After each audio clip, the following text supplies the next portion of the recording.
What's up, Isaac? What's up, Freak? How y'all doing? Mic check. Yeah, okay. What's up, Pi? Man, it is going much better. Going a lot better than it had been the last couple days. I'm back.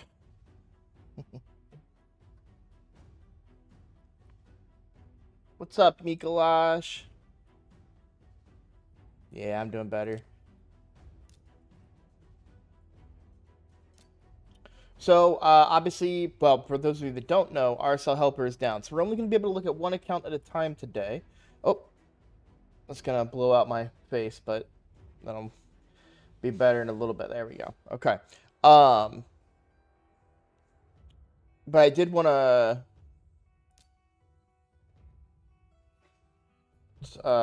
show some stuff off here.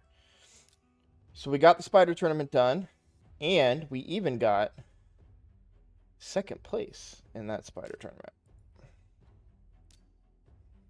And I've been grinding away at the champion training.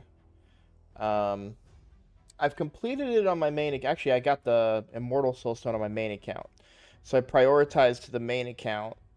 And now I just need to continue on this account. We are a little low on gems, so I'm trying to be patient and get gems from other areas of the game.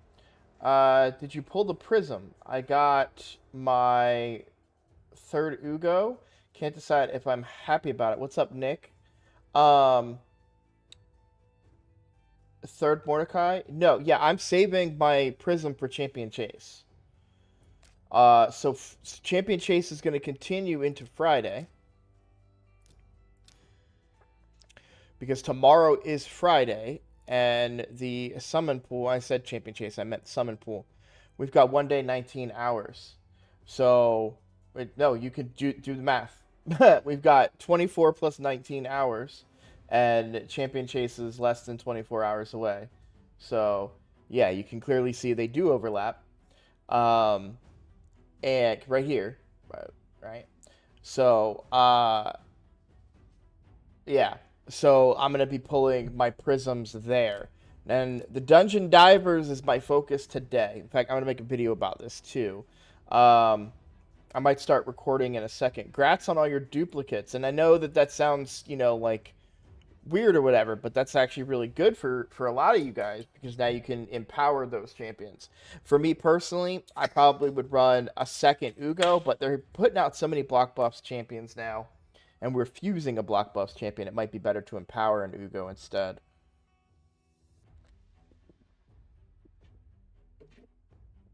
Ah.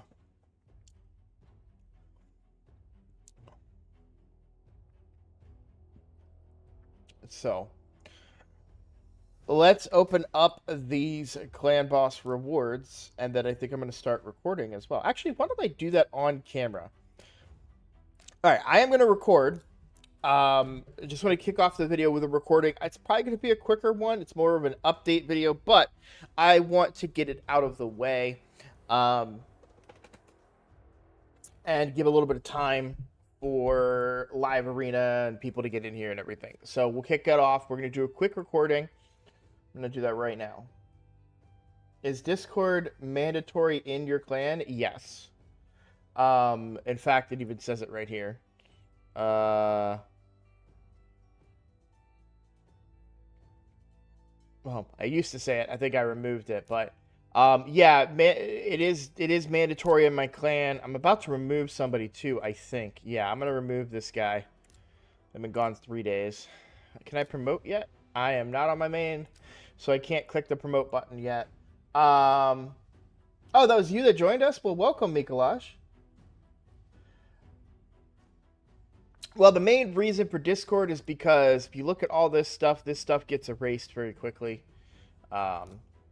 And also, I can only scroll up so far. So even though people were talking all day yesterday, I can only go up to 10 p.m. It's just a terrible chat feature.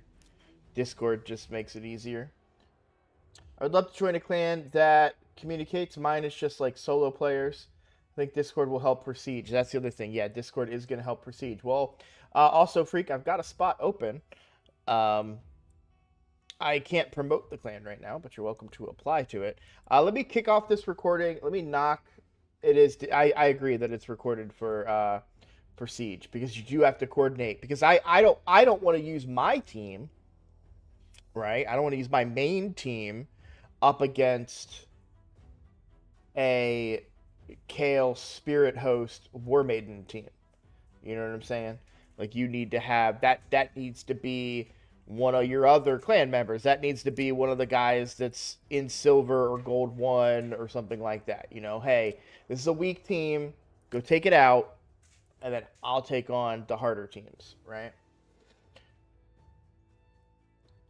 Yeah, take your time. Take your time. I want to be completely honest. I don't really follow through on that too much. Um, we're not asking for people to be in chat or anything or in voice. It's more of just communicating via chat. So, but I do release clan exclusive videos, um, talking about what's going on in our clan.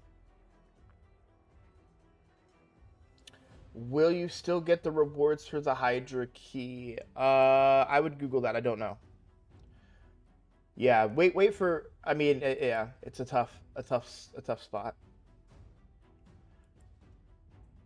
Yeah, I am gonna pull. I'm not gonna pull Demon King. I'm not gonna pull all of these tomorrow. Let me start recording. I'll answer that question for Demon King, and we'll get a couple of things talked about, and then we'll get into chatting with you guys and live arena. But I do want to knock out the recording real quick, so let me do that now. Here we go. Hello, everybody. I'm Roadblock. This is a Raid Shadow Legends video, and I'm back to my normal self. Got things figured out in my personal life, so I'm very happy about that. I'm not going to go too much further into that. We don't need the drama. We're here to talk about Raid Shadow Legends. Now, I'm going to do something that I've been wanting to do for a while for you guys that I often forget to do because I'm so excited to open them every morning. We're going to start this video off by opening up Clan Boss rewards. So you can see right here, Transcendent chest, I get 2 of them because my clan does kill Transcendent every day. Or Ultra Nightmare every day. Sell that. That was an Ancient Shard you saw there. Here's a Void Shard, right? We'll sell that one. Then we have Nightmare. Right. Pretty weak one there, if I'm being honest, right? When we do get an Epic Book, can't complain about that. We come back to Brutal. And now sometimes I do hard, but mostly I've been saving my keys and just doing Ultra Nightmare, and Brutal.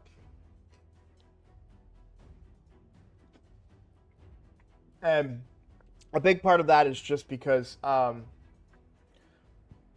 it's a lot of... Because if you do all 4 keys, then sometimes you have to wait for those 2 keys. I like to just pop out my 2 keys in the morning to guarantee that I remember them in case I decide that, you know, midway through the day, hey, I've completed all my quests. I've completed all my objectives. Let's put Raid down and go play another game or something like that. So, been a lot of drama in Raid Shadow Legends lately. Now, I did release a video on this. You guys didn't watch it. That's fine.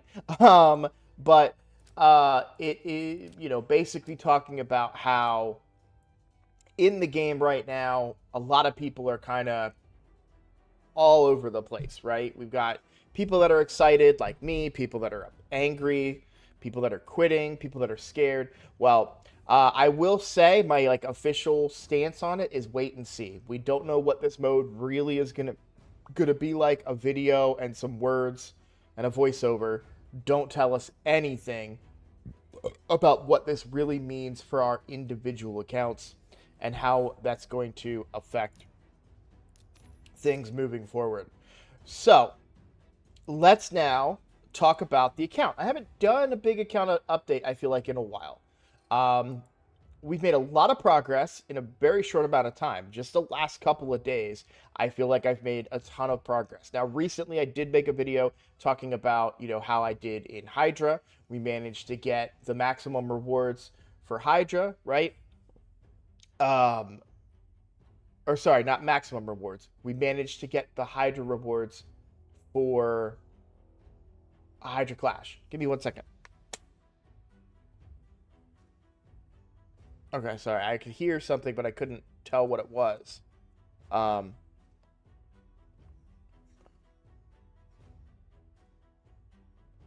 right, I think it's what my wife is doing. Okay. Now,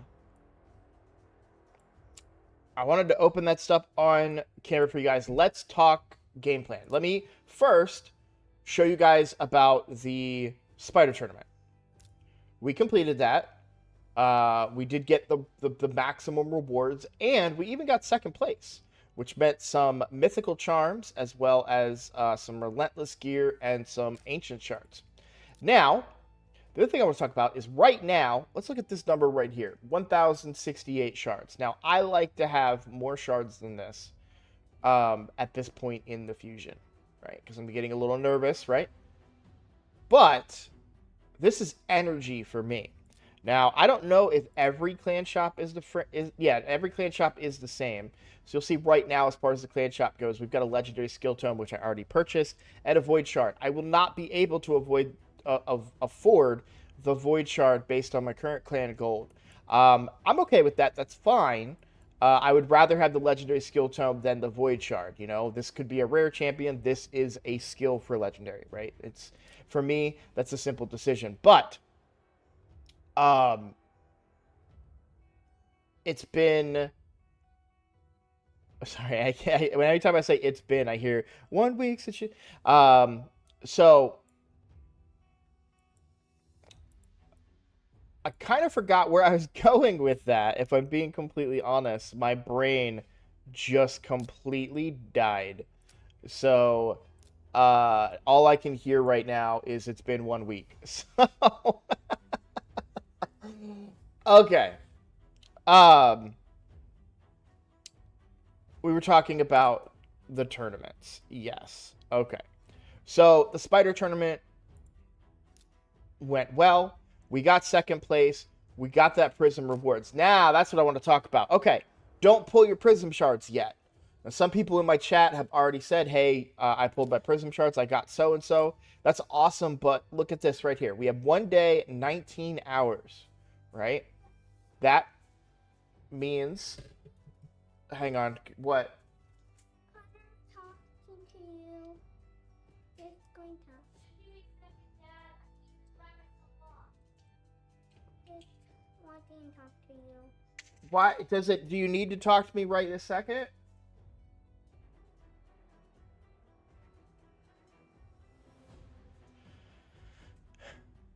This is going to be a very edited video. Edited recording. Okay.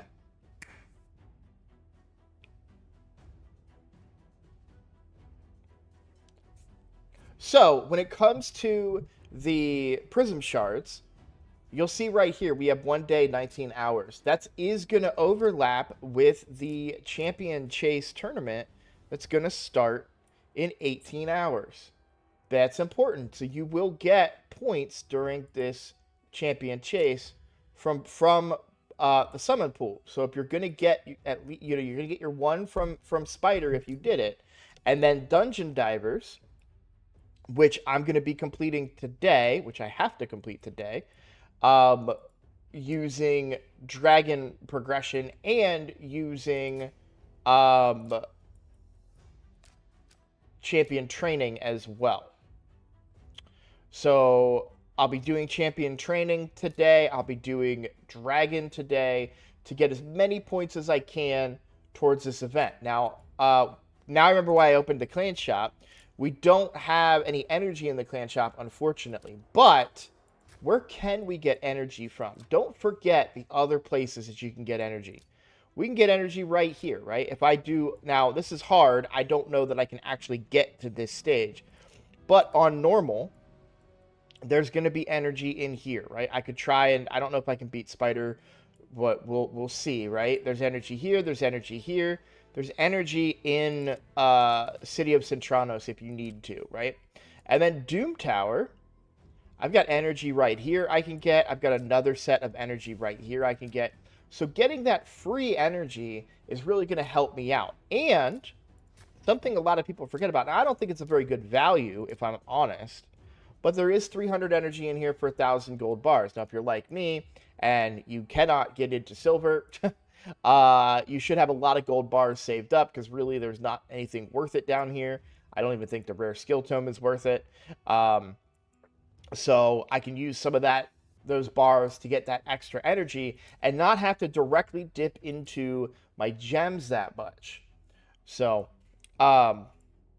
that's the plan. I'm going to be using those resources to top off my energy and do these extra, I would have had more gems, but I had to put a lot of energy into the spider tournament with all epics, right? So that took a bit of a toll on my account as far as my prep went for the fusion. Silver, we're golden. We're golden. We've got almost 50 million right now. That's a lot of silver going into this artifact enhancement event, which I will be doing today as well. Just trying to knock all this stuff out. You can see I've already made some progress there. And I've made that progress because of other overlapping stuff. We're in a very active time right now. So we were really overlapping, upgrading things. I've been doing clan quests. That's where I tried to do higher end clan quests, but I just couldn't do any of these ones. Not on the free to play, or at least I didn't want to risk doing it. So I wasn't able to get that 900 for the void shard. But like I said, that's okay. As far as the events are going, so artifact enhancement, I'm good to go. I've got plenty of silver for that. Oh yeah, that's right. I was saying, why was I leveling up some gear earlier? Well, we finally 6-starred Ugo. Now, if you don't watch my lives, you may not know that we actually have a plan for our final Hydra team. Now, I will admit, I had to go back and watch this, but this is, I think, the best Hydra team that I can make on the account with the legendaries that I currently have. So, Razalfar, Gwendolyn, Ugo, Wixwell,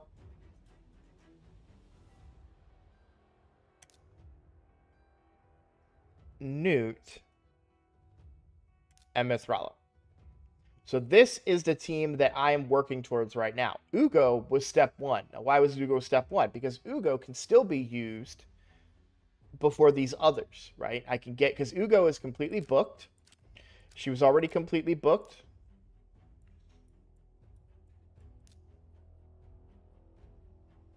So we've got her fully booked up. And we can just get her geared. Now, as part of one of the clan quests, I was leveling up some gear. But I targeted her when it came to leveling up that gear. So the next step is to fully ascend her. This is a great time to do it because I actually get rewards. I get tournament points for fully ascending her. So it's fine to ascend her now. I also leveled her to 60. This was also part of the champion training tournament progress, right? So I leveled her up with brews. I have a lot of brews right now. It's just easier. I don't like leveling 6-star champions from 0 to 60 manually. That's a lot of energy, and as you get later up in there, it really starts to slow down.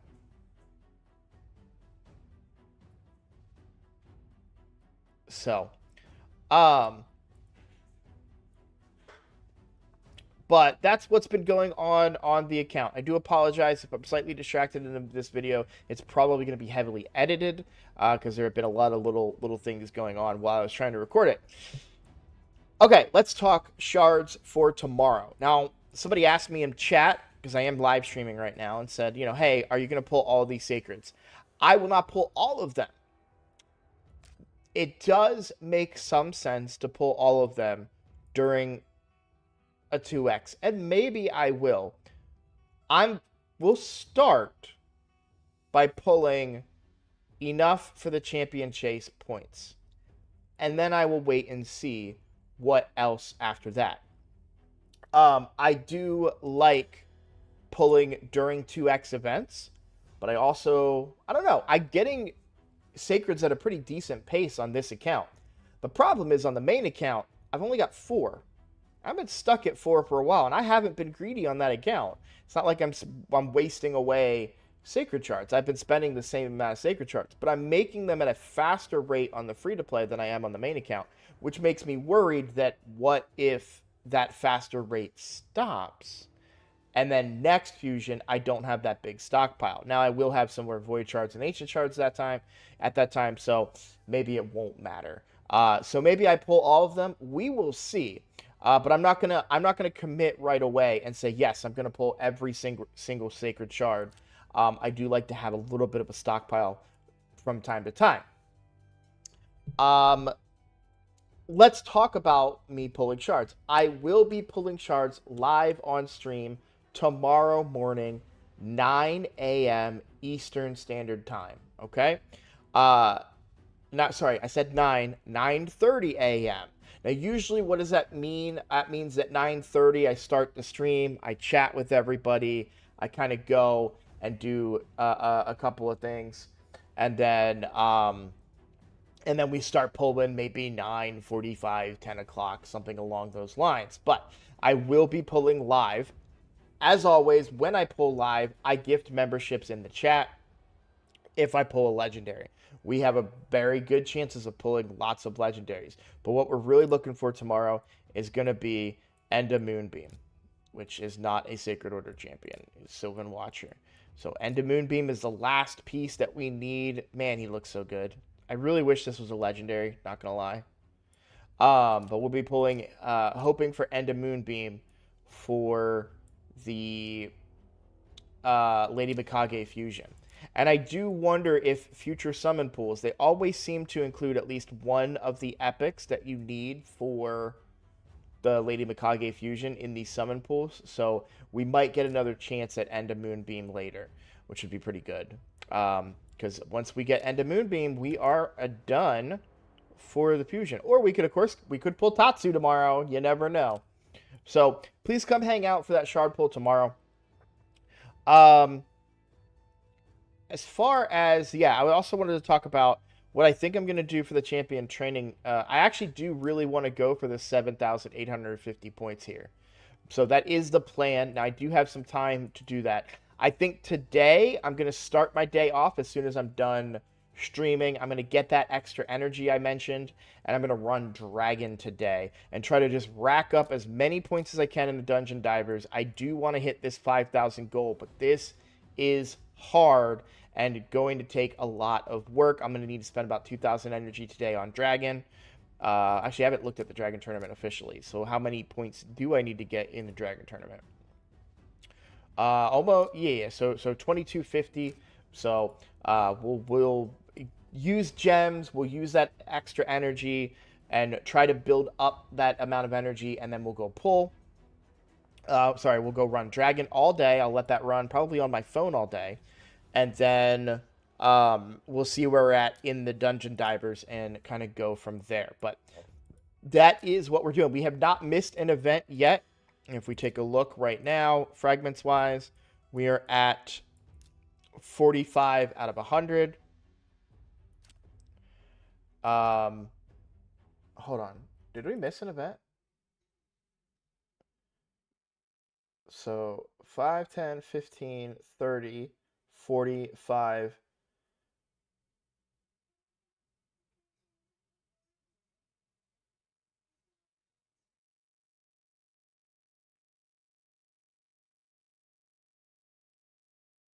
What event did I miss?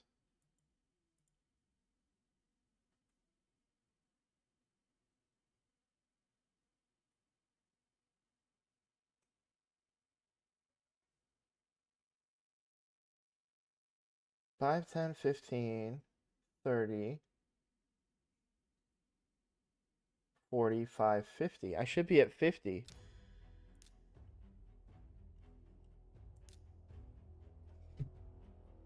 I have room to miss an event, so this is not a disaster, but I definitely missed something.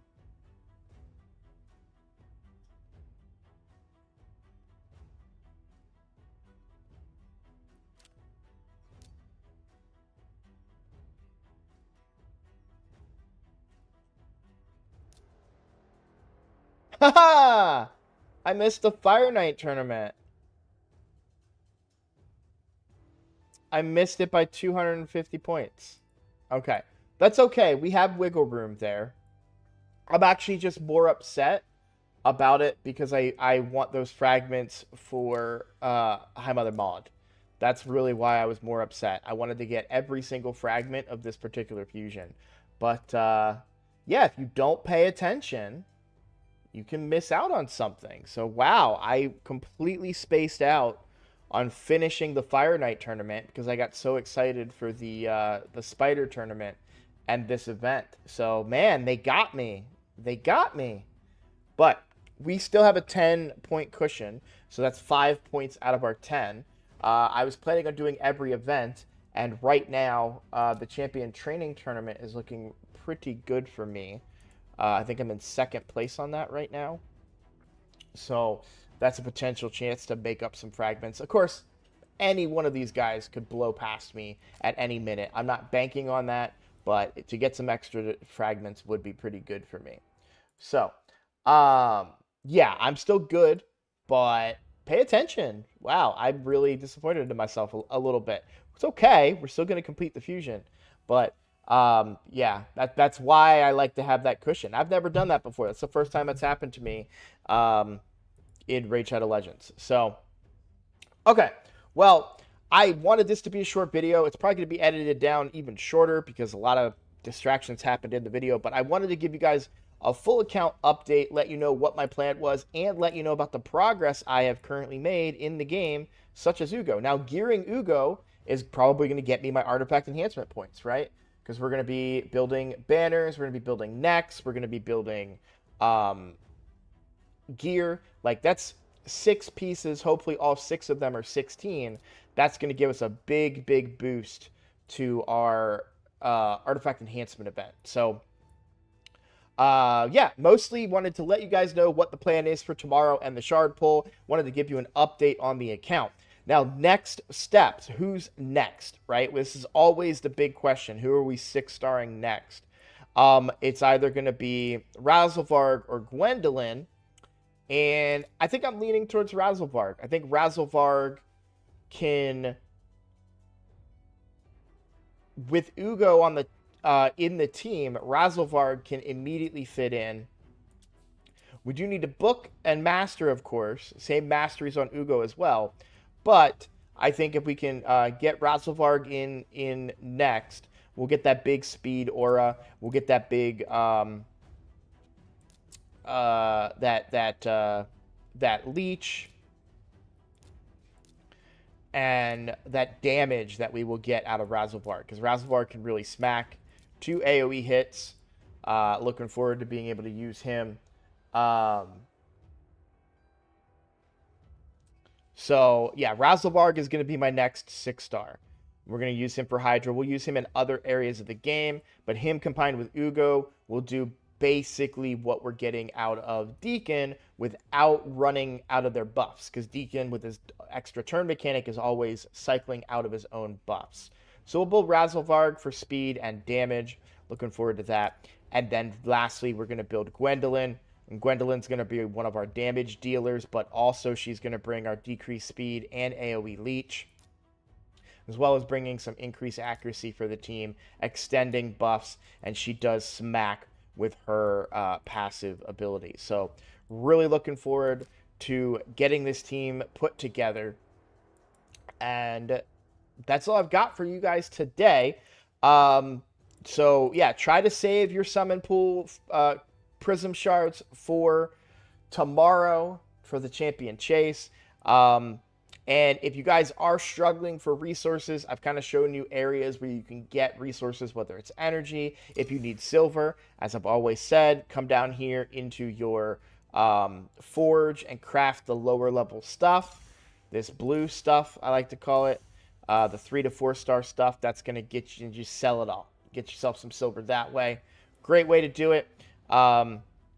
Do a cleanse. That's where I got this big, massive lump of silver. I did a full cleanse.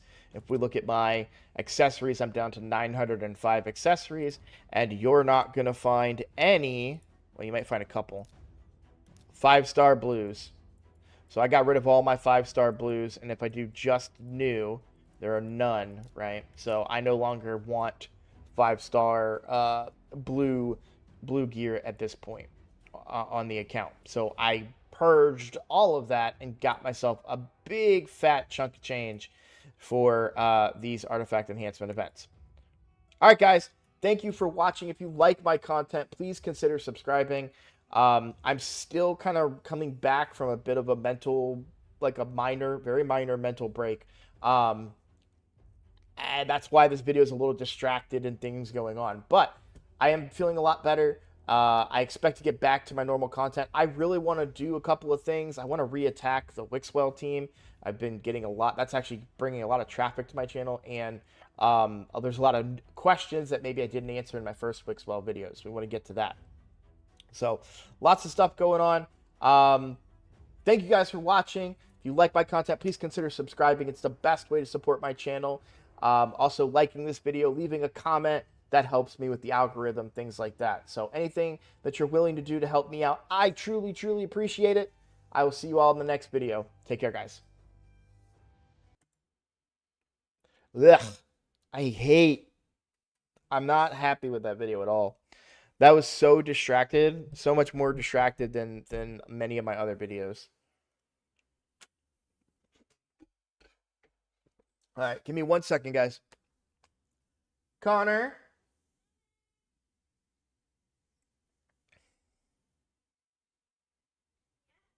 What's going on?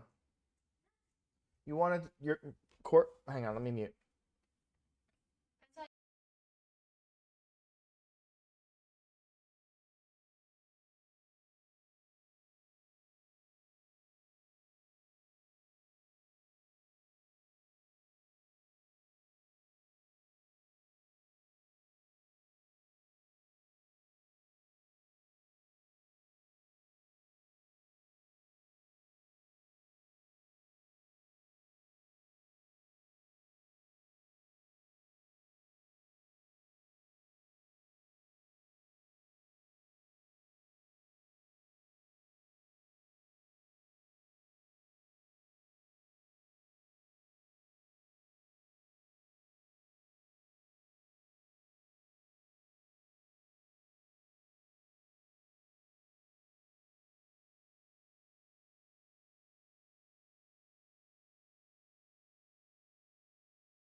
Thank you. All right. I'm back. What's up, Twin? What's up, Brad? Hello. How is everybody doing? Sorry, I had to I'm even more mad now because it's in the middle of me recording my video. My daughter comes up and starts talking to me. And she's like, "Hey, so my son wanted to talk to me." So she came to tell me that my son wanted to talk to me, but he was in the shower, getting out of the shower. So I kept recording, and then I called them both over just now, and I was like, "What'd you guys want?" And they're like, "We didn't want anything." It's like, "What are you talking about? You interrupted my freaking video to come talk to me." Apparently, it was of supreme importance. And I'm like, "No, I didn't have anything to say." Like, what? Ruined my damn video. Oh, man. That video killed me. It sucks too because I don't want to I want to re-record it, but I don't want to re-record it because I opened my clan rewards on camera, and a lot of people have been asking me to do that. So I'm really torn about what I'm gonna do. You did send me an application for the clan. Yeah, I kept seeing the red dot. I didn't want to accept it on camera. Let's see what your smiley face. Okay. All right. Cool.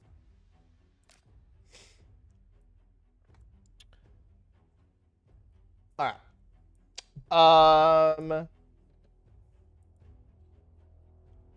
What do we want to do? Do we want to try and build Ugo?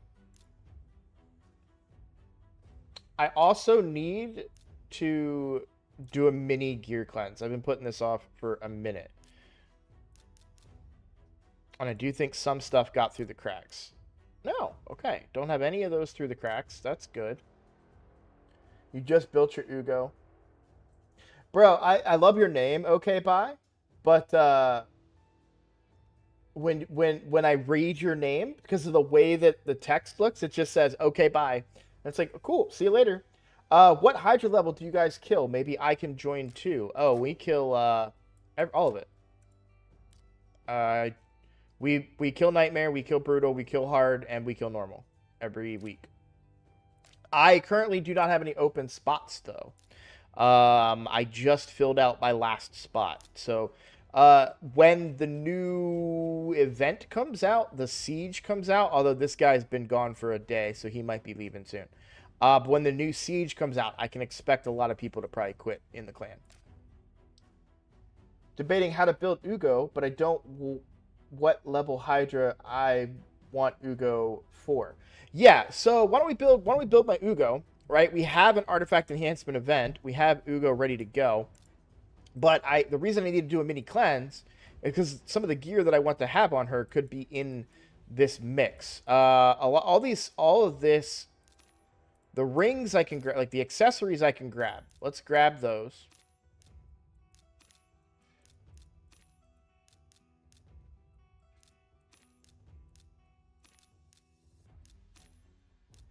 Oop, don't need to do that. Yeah, yep, I know I'm full on tokens. Ugh. And I'll have to do a cleanse through that stuff, but I do want to make sure that I have everything pulled. And then this gear I probably can't pull because I am maxed out.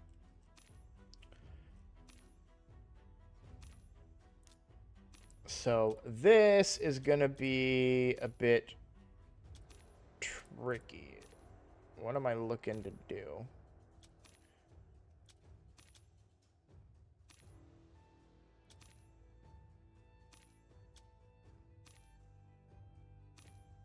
Alright, that's going to be really annoying for the next 2 minutes while that keeps popping up. Alright, it's done. Oh, man, we have so much trash gear. This is ridiculous. Let's keep that one.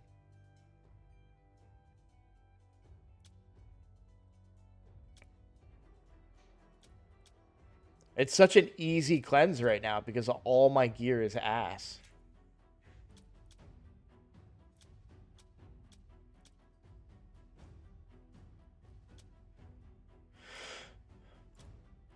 Now, since this channel is about teaching people, I'll tell you what I'm looking for. I am looking for crit rate, crit damage, speed, and accuracy. Now, there are some sets where I will make exceptions, right? So, for the speed, I'm looking for speed. Anything with speed will be kept.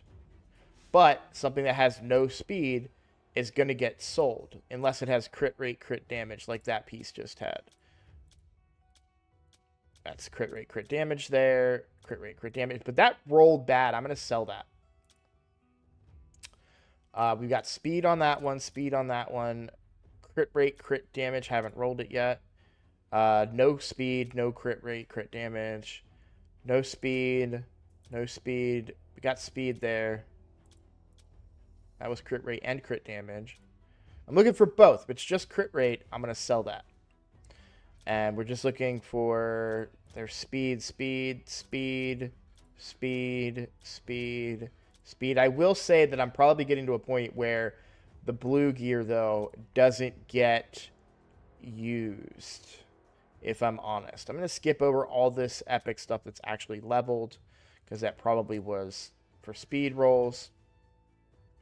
So this one I'll keep, because it did get a roll into speed, but this one should be sold. No rolls into speed. Yes, it's double resist, which could be good, but you're gonna want to be fast. Got speed there. No speed. No speed. We got speed. We've got speed. The word speed in my head is becoming very disconnected from the word because I'm saying it so much. I don't see those getting used for any champion.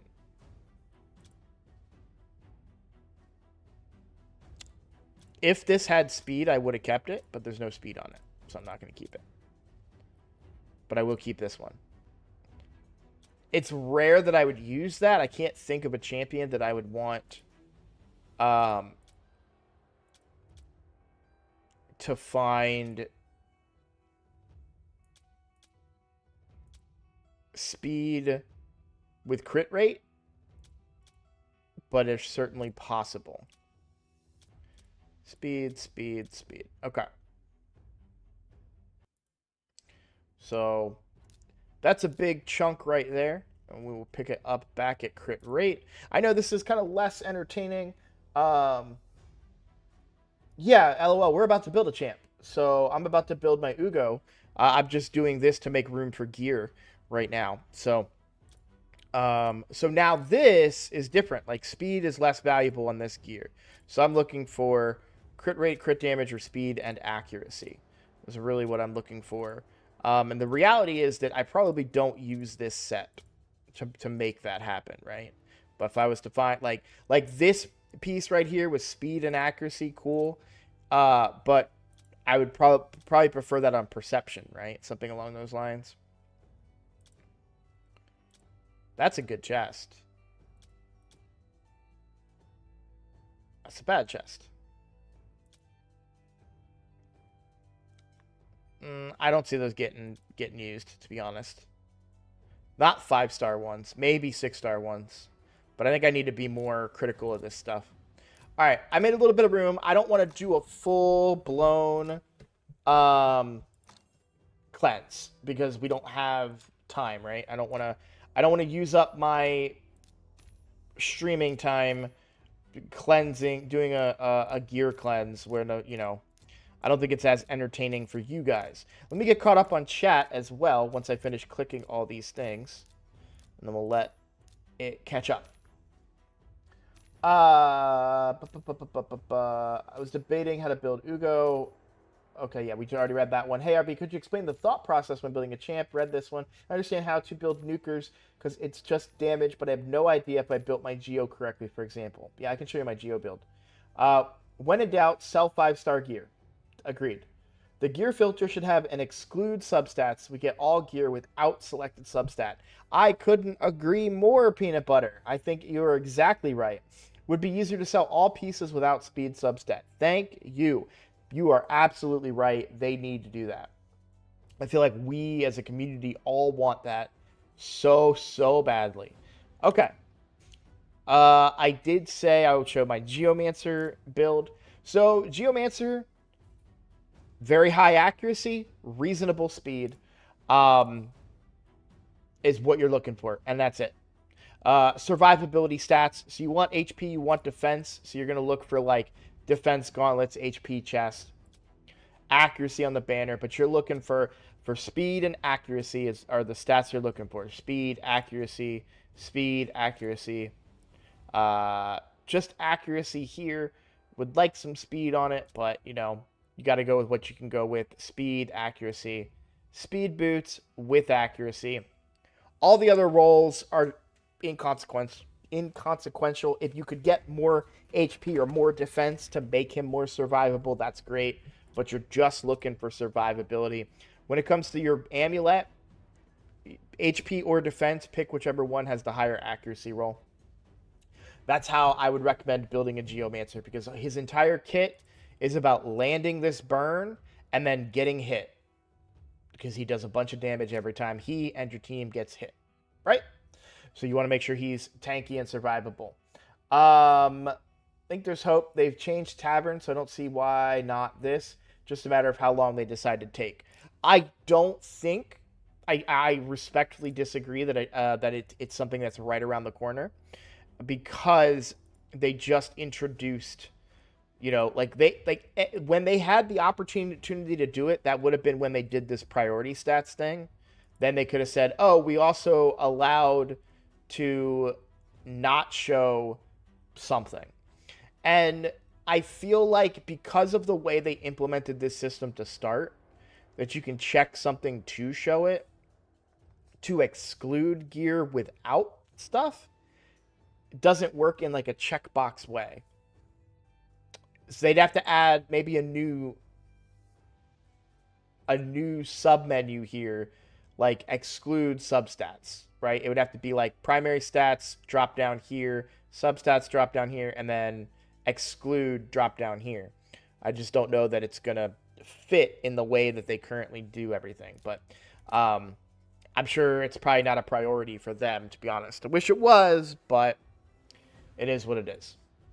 Because it's the same thing with their dungeon filter, right? Like, I'll be honest, I use the RSL helper filter, and that thing is so complicated that I kind of prefer this. It's very simple, right? The one on the RSL helper can be really, if you take like an hour and go set it all up and get exactly what you want, you'll be good, I think. But for me, that I never have that hour to dedicate to setting it up in RSL helper. But I don't know. It's just, to me, it's complicated. It's more work than I feel comfortable doing. Let's do some arena. Or no, sorry. Let's finish building Ugo. I gotta stop getting hopes up. What I would like to have Ugo in is actually Relentless. But I don't know that I'm gonna have the Relentless gear to make that happen. Now, when it comes to Ugo, we are looking for speed and accuracy. I do have a ton of Relentless gear. So let's take a look at speed and accuracy. Not a whole lot, right? We've got a speed, we've got an accuracy. Let's do the fitting room to try and save on silver here and try this on. This is a triple HP roll, which is interesting. But let's take this to 12.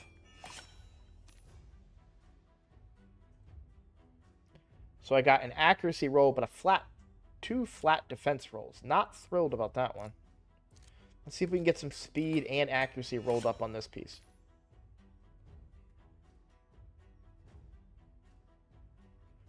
Again, accuracy and flat defense. This one rolled reasonably well. Let's go ahead and try and upgrade this here again. I cannot hear the sound of the leveling, and it's bothering me. I'm hearing the music, but I'm not hearing the sound of the leveling. I do like the percent HP there. These are attack gauntlets. I wouldn't do those. And we have a defense chest plate. So we have a set of Relentless with speed and accuracy. So the weapon is a lock. Which between these shields? So we've got 18 speed here, or 10 speed and a lot of HP. I'm going to go speed. I don't think I need the HP as much. And now we've got 5 speed, 5 speed. So all the speeds are the same. So we're looking at accuracy. This one's going to give more accuracy. This one, though, gives a lot more HP. So while this is much less accuracy, I do think that that HP, let's get it out of this piece here. We'll take this one since we're using it. We'll take this to 16 because we're in the Artifact Enhancement event. And we get another accuracy roll. Awesome. And we'll do the chest here. So now, I'm an idiot. Let's do speed and accuracy again. Equip. Equip.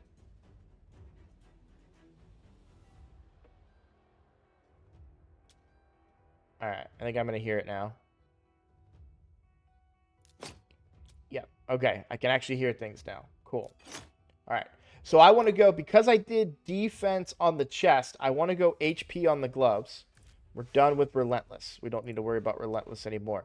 So we want to go primary stat HP with speed and accuracy. Let's see what options we have. I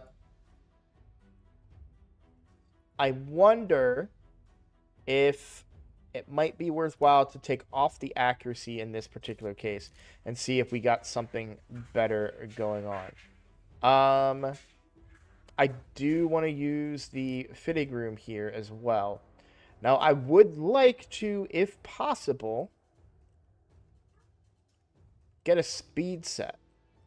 Because I do want my Ugo to be fast. And I don't see any perception available with these particular stats. What do I have in perception gear, period? Not a lot in the way of HP percent. Do I have anything in the way of speed boots? Lots of speed boots. Okay. None of which have accuracy, but maybe I can make a thing work. So let's just try and see if I can make perception work. Now, I like to go stats over sets, so I'm mostly just seeing what I have and seeing if I feel comfortable with it. So far, not feeling too comfortable with it. This piece has no speed or accuracy. All right. So I don't think perception is going to work for what I'm trying to do. Anything in supersonic? No. Let's check divine speed and speed. Speed and divine speed.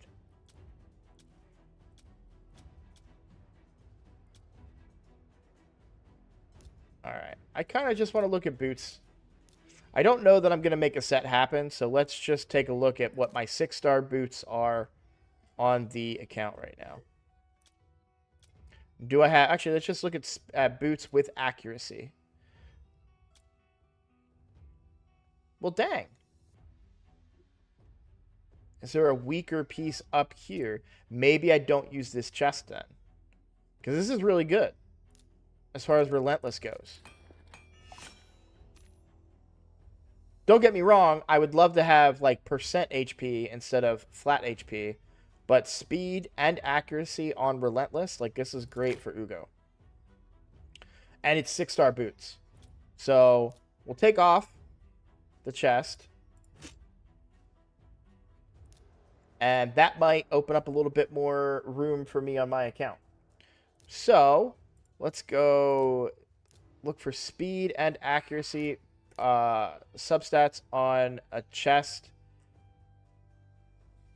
And we're looking for HP and defense percent. Obviously, it's not, I can't get both, but it should show me. All right, so I don't have a 2-piece set. Doesn't exist. That has both speed and accuracy.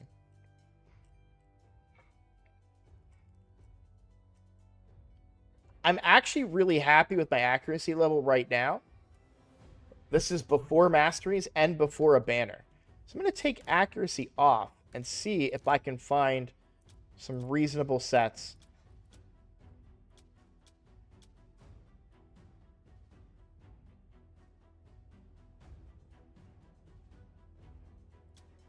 Okay. I kind of like this. So let's upgrade this and see what we get. Ooh, no roll into the speed is a little unlucky there. Got a speed roll there.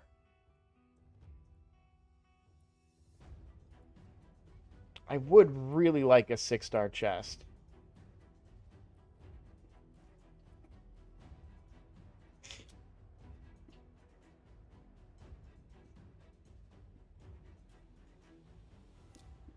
Let's take the speed requirement off of it and see if I can make a perception work.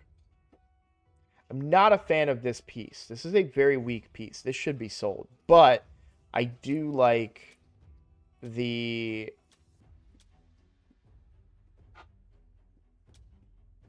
There was a... Yeah, so it's a defense one. Okay.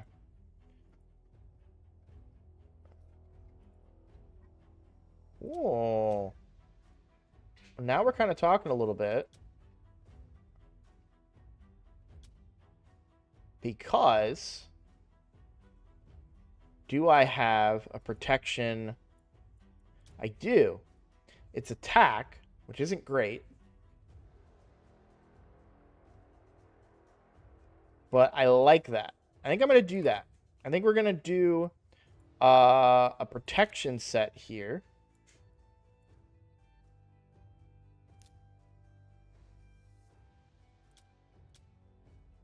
And where did it go? So it was these gloves. So HP gloves with the defense chest.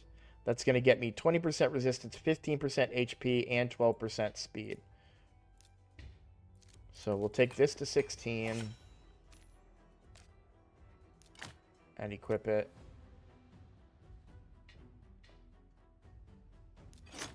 We'll equip this. And even though it's an attack ring, which I'm not a huge fan of, we will put this on, and that gives us a big boost to speed right there too.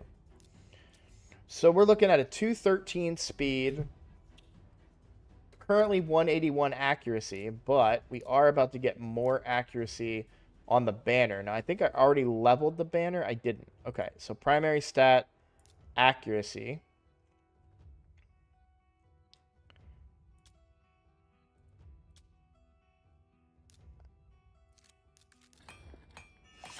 What is going on with my sound? This thing is pissing me off today. Alright, I actually like the extra speed there. I don't even think I'm going to want to level this. Yes, I get more accuracy from it, but that double speed roll made a big, big difference for me. Because that's a big boost to our speed. And then filter, take off accuracy. So we want HP or defense, and we want accuracy on the substat.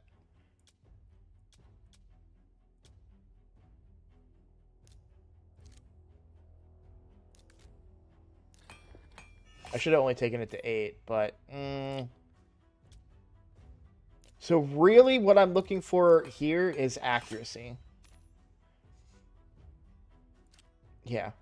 Because, like, this isn't going to be that much more survivability than this one would be. And there we go. So we're getting more accuracy out of it. We can't get any more speed out of it. Could I get more HP out of a 6-star piece? Possibly, but I'm happy doing that. So, my final stats on Ugo. We've got 225 speed. We've got 277 accuracy before masteries. 53,000 HP. I think that's pretty decent. We are in a relentless set, so we're going to get extra turns. You do need masteries on Ugo as well, because Ugo only gets this up to 75, 85. No, it's... What is the... I know there's something.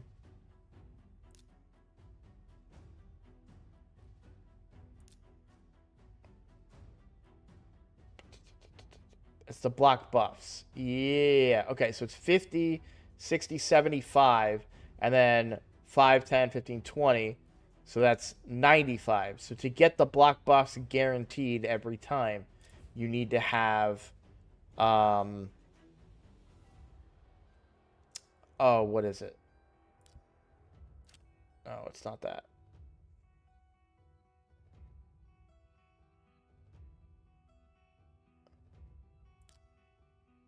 Sniper. That's right. All right. Okay. Let me get caught up on chat. Classic Arena 1 seems the most reasonable for me. Champion chase and training, no thanks. Should you always go one each between defense percent and HP percent on gloves and chest when building a champ that needs to survive? Depends on their requirements. I'll go in more detail in a second. You can forge like 900 pieces of perception, LOL. I know. I can't forge 900. You're full of it. That's not 900 pieces. You have a ton of the 5-6 per perception. I know, but that gets crafted during Clan v Clan. All right, back to LOL. Yes. So if they were an HP champion, I would go double HP. For example, I think I did that on Taragi.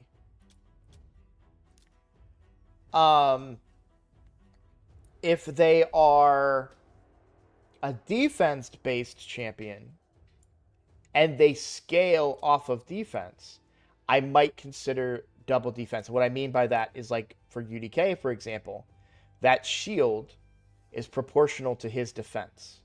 So the higher his defense, if I'm relying on that shield, I'm not relying on that shield. I'm relying on UDK to live. So I want him to have HP. I want him to have defense. But it's a good kind of thing to do to get yourself that survivability, because defense is the greatest form of mitigation in this game. So you want to mitigate that damage coming in while simultaneously giving you a large amount of HP. The other flip side of that is healers that heal proportional to their HP.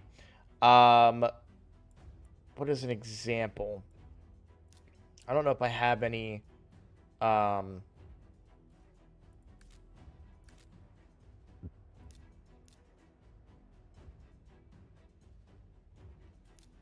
Is hers?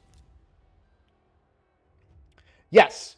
So Ugo is one that you could consider having higher HP, because she removes heal reduction, then removes one random debuff from all, then heals all allies by 20% of this champion's max HP. So if I have 100,000 HP Ugo, she's going to heal for 5% of that on the team, right? So there is benefit to giving her a bunch of HP. The problem is that she's going to be pretty low defense if you do that. And if she's too low of defense, she's going to get smacked regardless of what her HP is. So,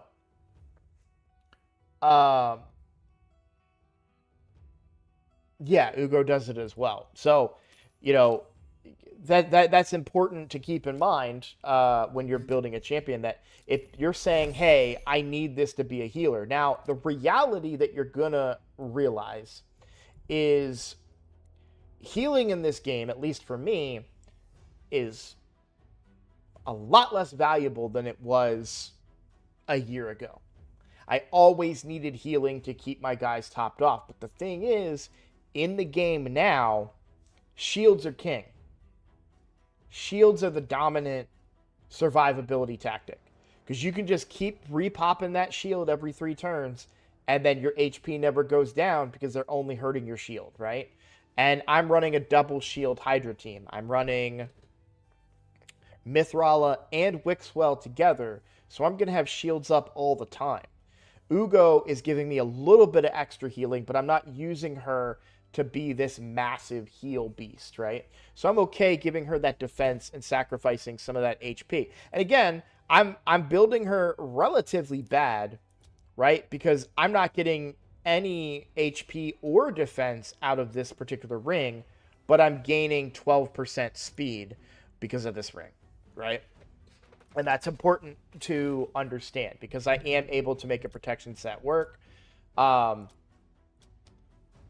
they are only 5-star pieces, and I'm disappointed about that, I'm not exactly farming Hydra at the highest difficulties, so I've got to be willing to work with what I can take, right?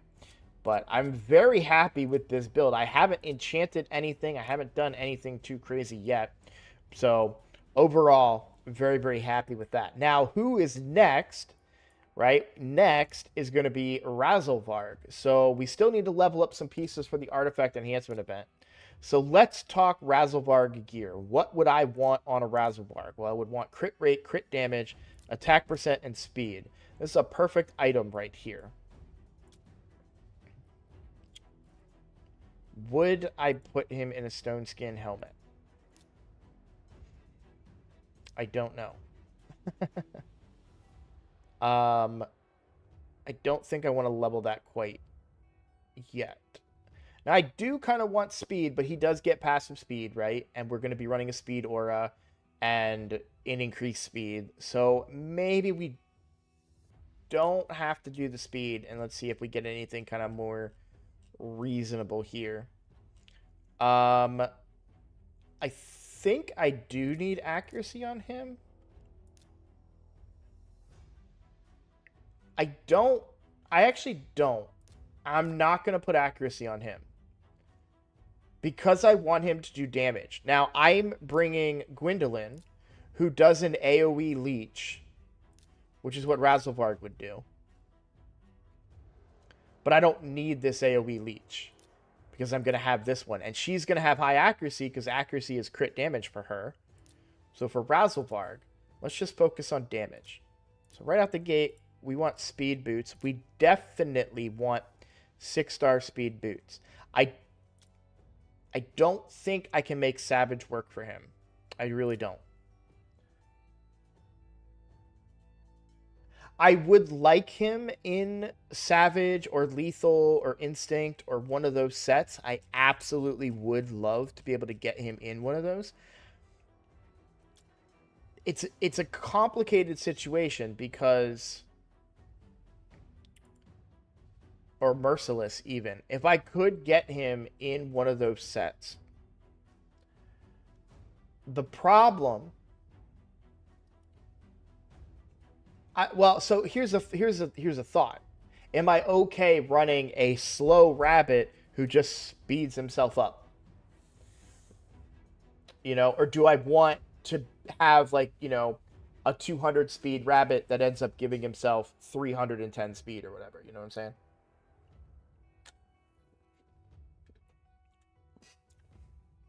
Cuz that's an interesting concept of his kit. Is like, hey, I can run you in really slow and then you just make yourself a normal speed, but you hit like a truck. I just don't think, because I did put Sun Wukong in my best Savage gear, and that's not going to change, I don't know that I have a way to make it work. I don't have a lot of Merciless gear, as you can see. I don't even have enough for a 4-piece, let alone a 6-piece, which is what you really want. Exactly. Working within the constraints of my own gear. I do like the possibility of supersonic on him. But this piece has no crit rate, no crit damage, no attack percent. And I need a 3-piece to get 10% speed. I can get more than that out of just a speed set.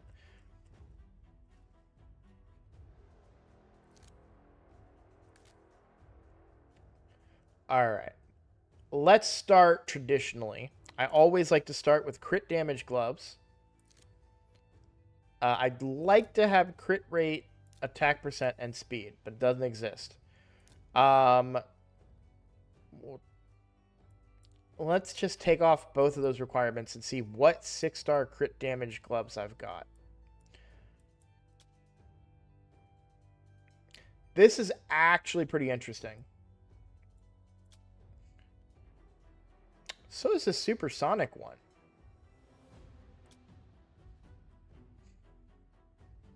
I want to roll this either way. We'll take it to 12.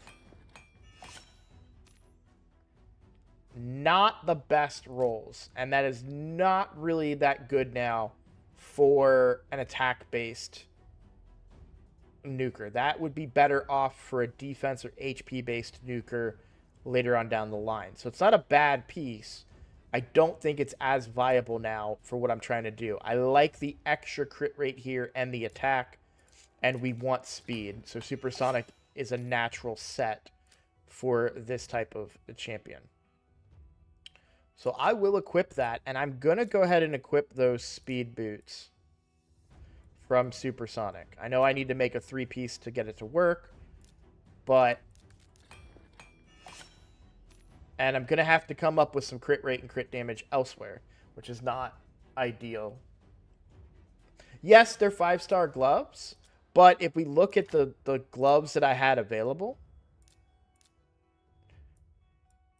I only have one other 6-star set of, 2 other set of 6-star gloves. And one of them rolled not great for this type of champion. Oh, there is the stun set gloves. These are just bad because they don't have anything good on them. Yeah, I just don't really have any reasonable 6-star gloves right now. And these aren't bad.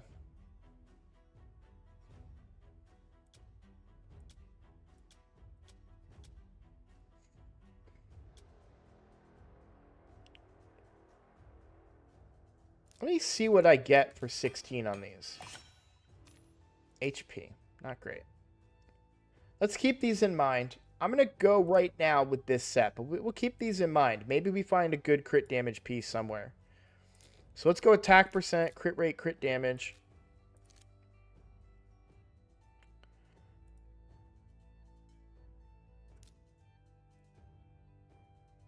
So we're looking for a chest. Do we have any with speed as well? Ooh. Crit rate, crit damage, and speed with attack 6. Yeah, this is great. That's getting put on him for sure. That's a really good piece for him.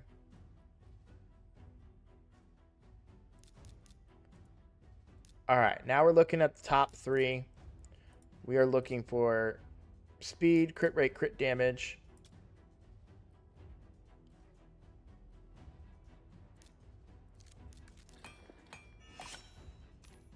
And wow. Okay, so that seals it. So we're done with this set, and we are going to come back down here, and we're going to grab those crit damage gloves right here. Because not only are these really, really good crit damage and 18 friggin' percent crit rate, but then this rolled amazing. We've got every stat we want for a Razzlevarg right here.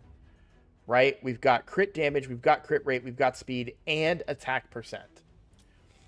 Right? We've got crit damage, crit rate, no speed, no attack percent, but they're one of the few 6-star crit damage gloves I have on the account. And we're pretty stacked. Now, these boots do become less valuable now.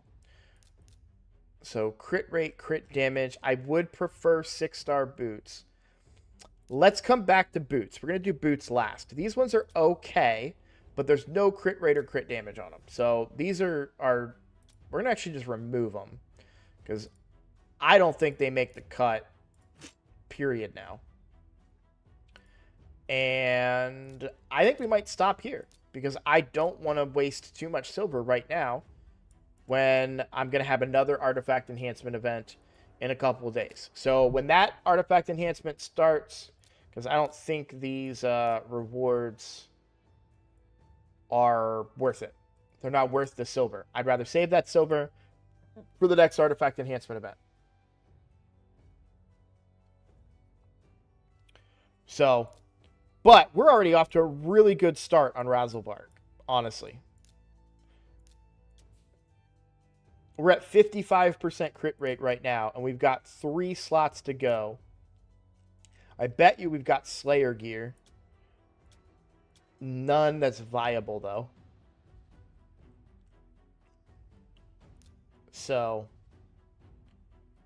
all we really need to do is make up some crit rate. There might even be some Slayer gear up here where we could get that extra crit rate on some of these pieces, too. So, but we'll come back and we'll worry about that later. Let's do something. What do we want to do? We're going to do, let's do live arena. We should still have some time. Yeah, we still got an hour to knock out some live arena.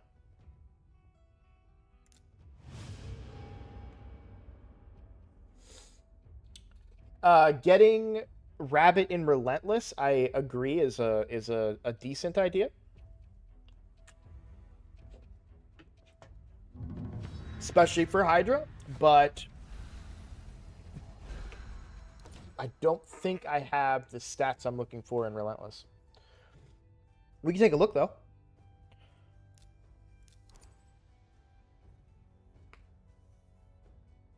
Also, hello, Alex. I didn't see your. I was very in the zone earlier, and I missed your hello. So I wanted to follow up with you.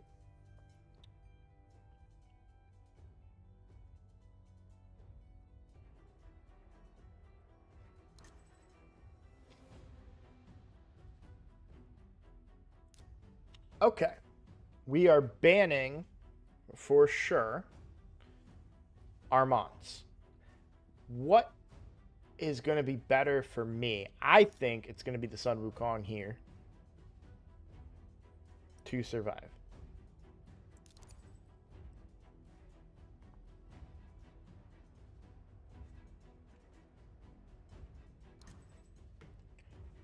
Interesting Genbo.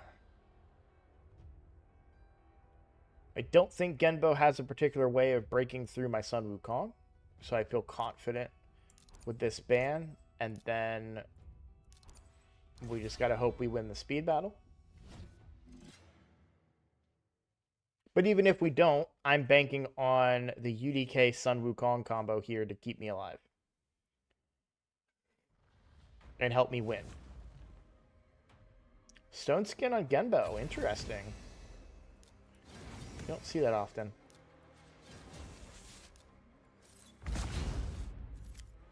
I'm actually just going to try steal buffs here because there's really no point because they have double revive.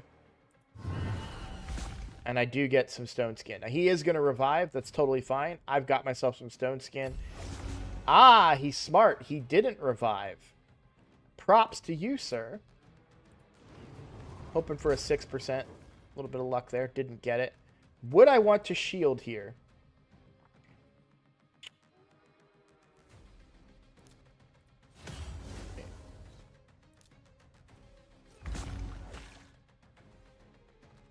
I don't think...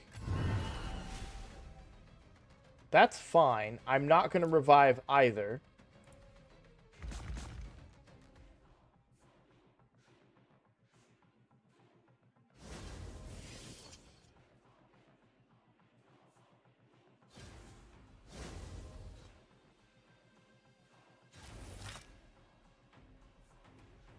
Yeah, Genbo's going to kill me there. Yeah. Sun Wukong should kill me. Yep. Yeah. It's a hard team for me to beat. To be completely honest. I got lucky stealing the Stone Skin. Not much else I can do, right? I mean, I have to hope that he doesn't steal it back with his Sun Wukong. That's really what you got to hope for there.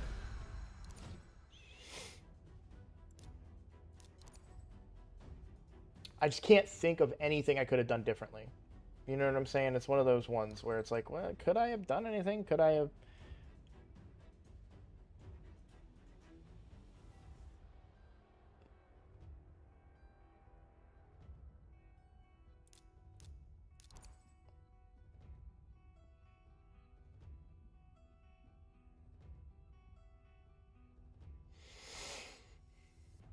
Ooh, Lysandra.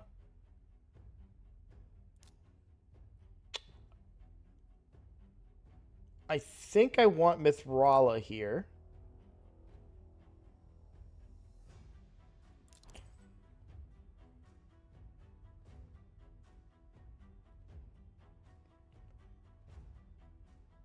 I'm kind of leaning towards banning Mithrala. Or, not Mithrala, Lysandra.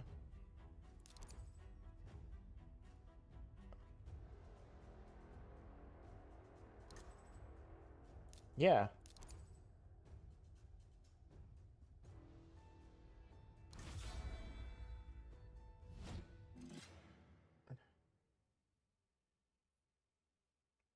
Yeah, so, I mean, as far as defense teams go for Arena, I completely agree with, yeah, they're, like, you can be mean about it and, you know, like Mikolaj is saying, and build these, like, unkillable monster teams, right? But, if you don't feel comfortable doing that or you don't have that, then you can also just build, or just use your regular team as your team. That sounded very counterintuitive, but you could use your regular team as your defense team.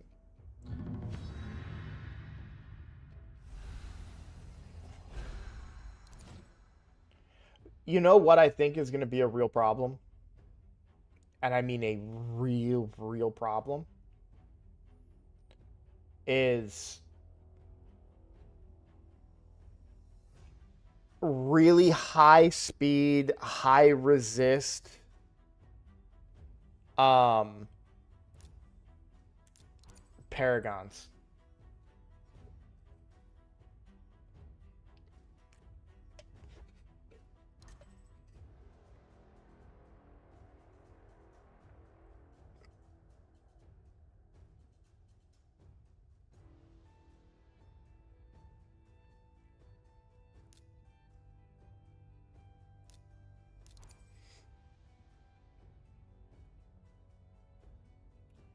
True. Well, but if they're high resist, though, I'm talking like big, big resist.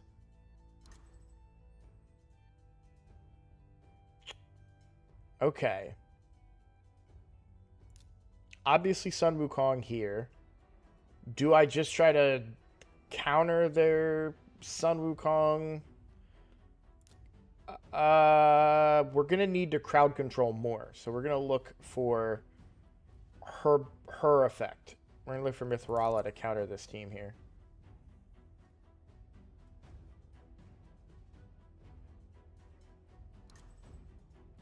Interesting. That's a good last pick, because I couldn't counter it with the Ultimate Death Knight, because I would have if I could have. We gotta ban the Armands, unfortunately. It's just the nature of the game. I think I lose this.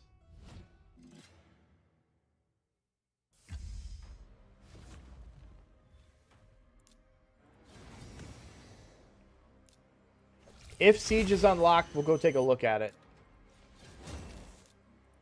And if Siege is unlocked, I'm going to have to re-record that video that you guys watched me record. I can't kill Rhodos here, which friggin' sucks.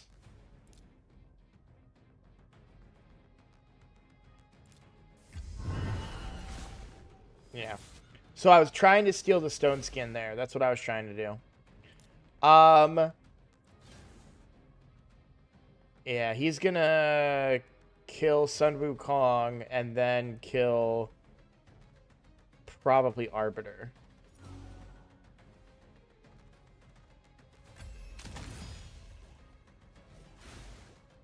Alright, we got pretty lucky there.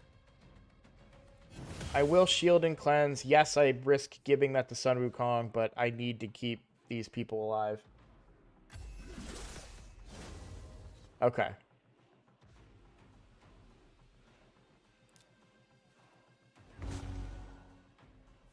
I wanted to try... I need to get him below 50% in order to kill him.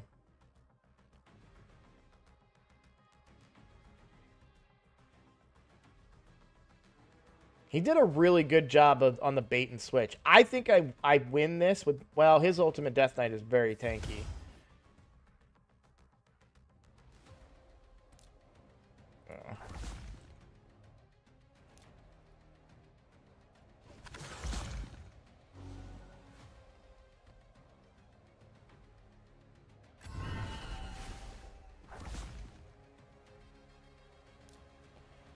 We need to hope we get lucky and steal the stone skin.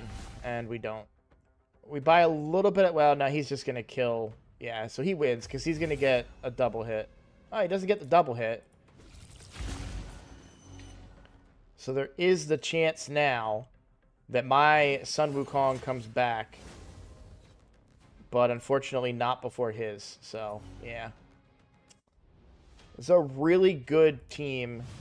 It was a really good... him going last there and picking that Rhodos sucked.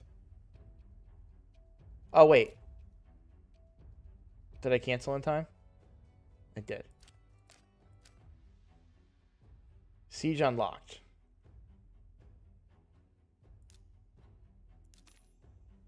Welcome to the prep phase. You're currently at peace with other clans.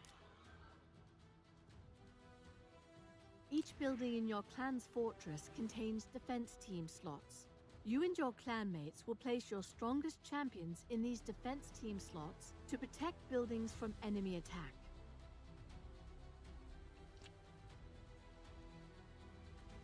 Okay. To set champions in a certain slot, you need defense scrolls.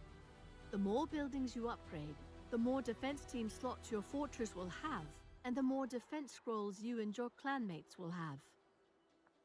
Bonuses set in buildings either strengthen your teams or weaken your... Most buildings can be upgraded with florins. The higher their level, the more defense teams can be set in them, and the more bonuses they have access to. During the prep phase, you can also set your reserve team. This backup squad will be automatically... Each siege phase lasts a set amount of time. Once the prep phase ends, your clan will be matched against an opponent who...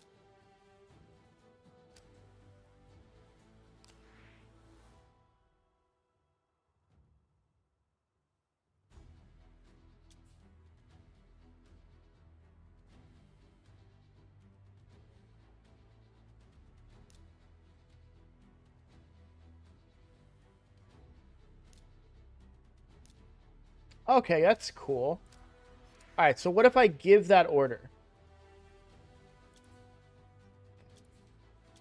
Where did that go? Where did that give order thing go?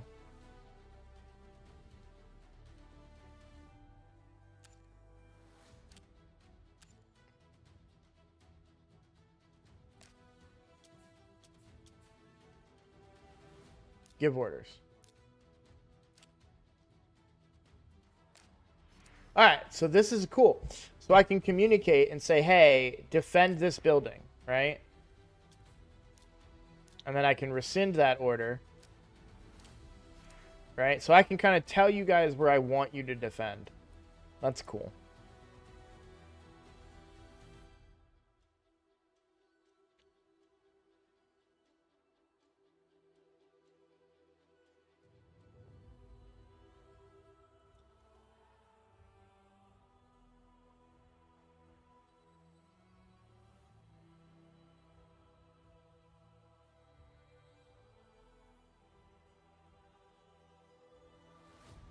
You would assume so, but I don't really know yet, to be honest. Magic Tower.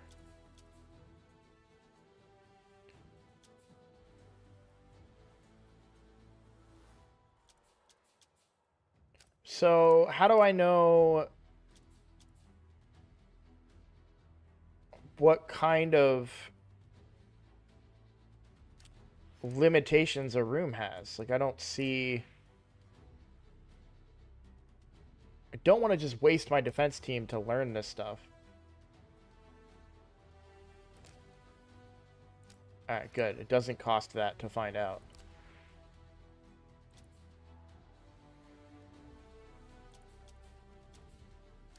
Or is that only on the attack phase where I have limitations? Alright, for this account, my reserve team is going to be the bog standard, right? So, yes, yes. Yes. Yes.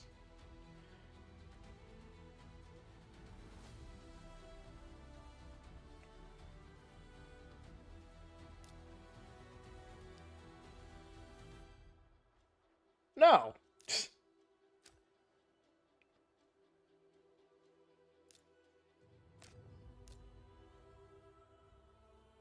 So no opponent yet, because we're in the prep phase. So that starts in 1 week, 4 days.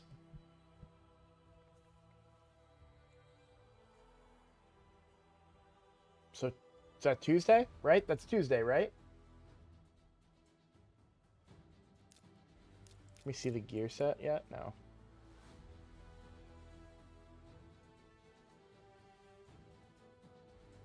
Defend it. Okay. Destroy the enemy stronghold. Destroy enemy shrine. Victory chest award if your clan earns the most victory medals and destroys the enemy stronghold. You will only receive victory chests if you win at least one attack or defense battle during siege. Mana Shrine rebattles do not count. Okay.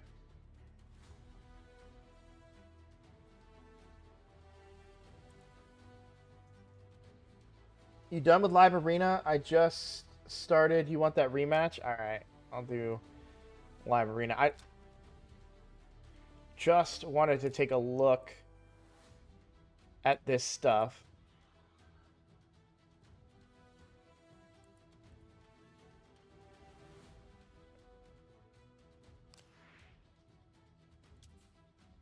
Like, I feel like I need to upgrade the stronghold first, but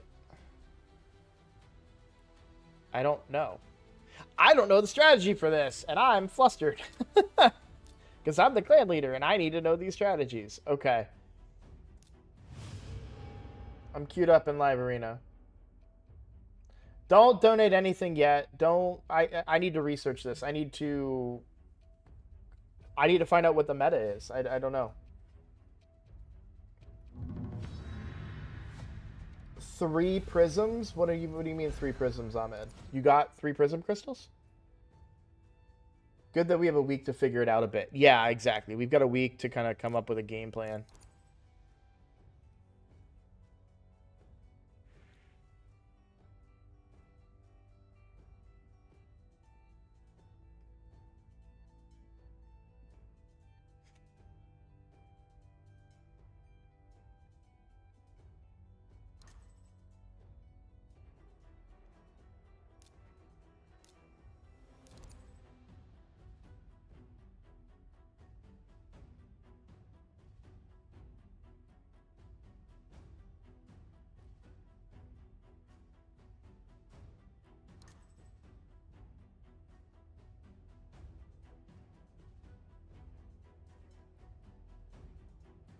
I'm gonna go back and look at that, Ahmed, because I do agree.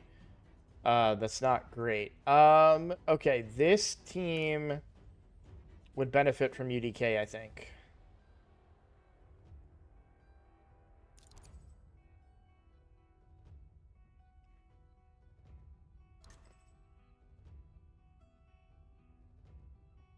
I think I win the speed battle. Yeah, that's a classic blunder, I feel like.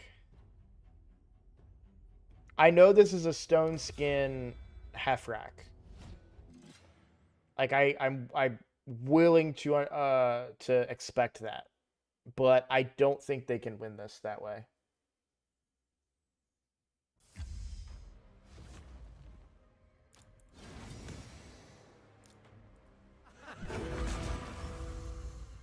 Oh, you poor, poor man and your Mithrala.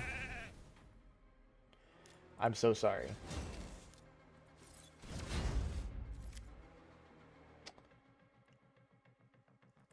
Let's do this.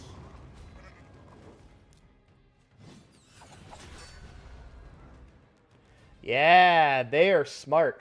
Look, I understand they're going to lose this fight, but their team is smart. And so what they're doing is they put a really, really squishy big in, and they're banking on Hefrak doing his auto counterattack when an ally champion dies. Unfortunately, for whatever reason, they seemed to think that Armand's wasn't going to be able to do Armand's things. So they just let me have a free team. But, like, they were dumb in that regard, but I think their strategy is sound. Cancel. Damn. Remind me not to start after this battle.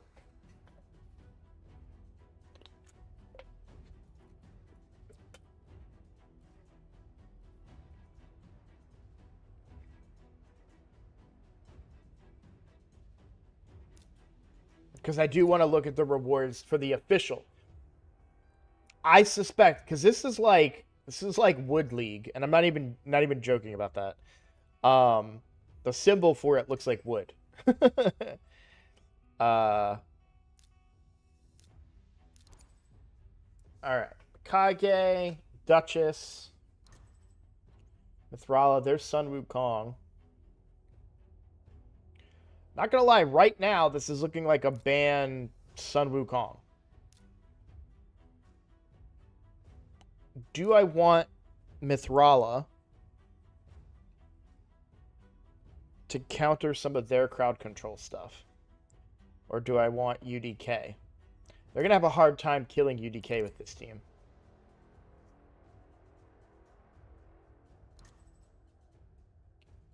Double Sun Wukong. Well, so much for banning Sun Wukong. I think I banned the Duchess because I think both of these I think I can wipe the team. Duchess could be in Stone Skin. I don't think these others are in Stone Skin.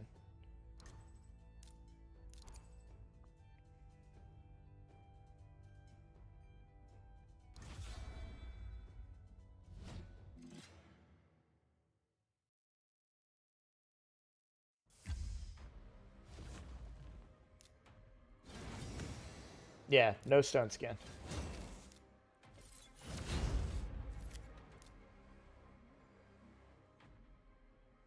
That is a tanky Mithrala, though, but...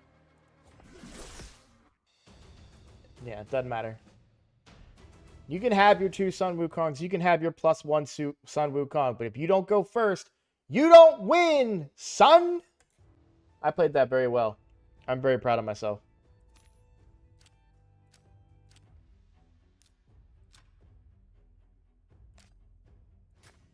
What is screaming at me? Oh, rare books. Yay. Alright, let's go back and look at Siege. And was it battle report?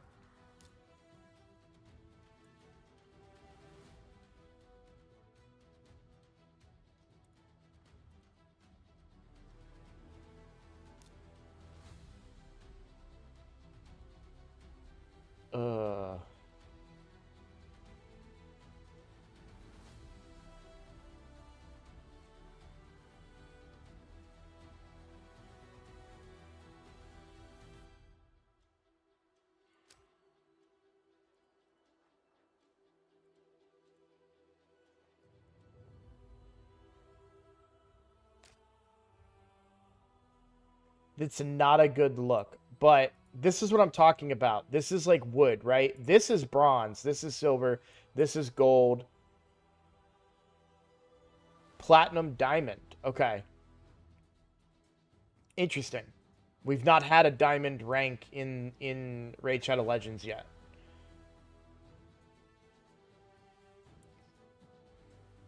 Or a diamond rank. But, so we've got wood. Literally, like, this is Wood League. Then we have bronze, silver, gold, platinum, diamond. I suspect that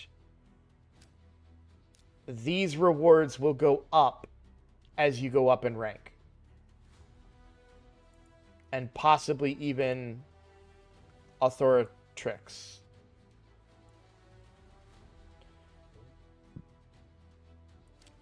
Now, they're dumb and won't just tell us that.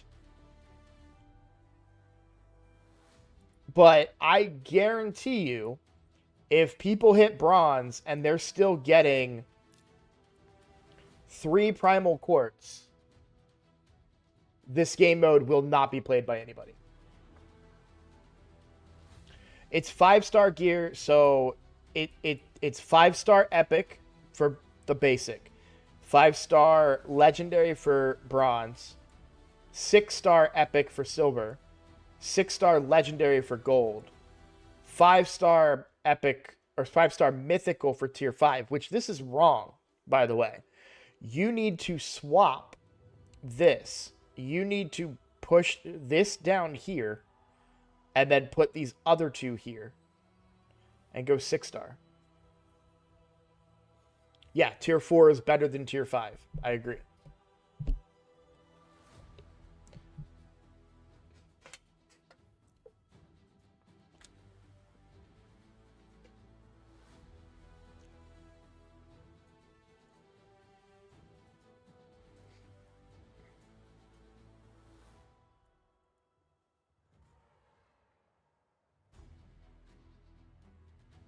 Now, no clan, well, theoretically, you can hit tier 6 pretty quickly because this is each battle and then winning the overall siege.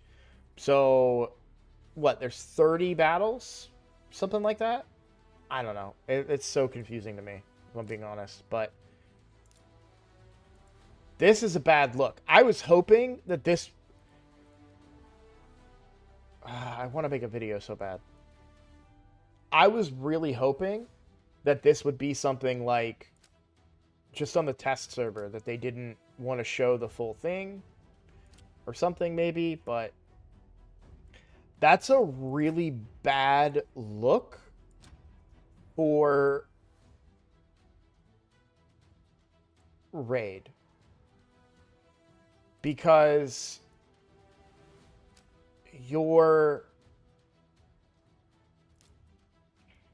man, they need better PR, guys.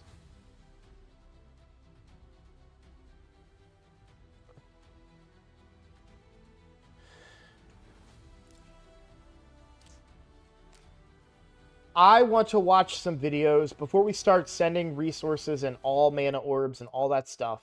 I want to watch some videos and try and figure out like what our game plan is.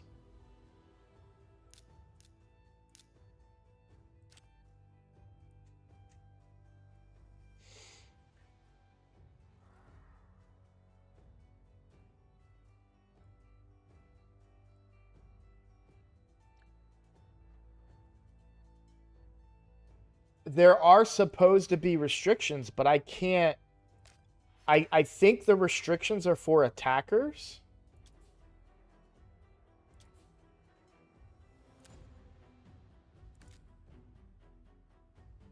I set the restrictions. No. Those are the bonuses.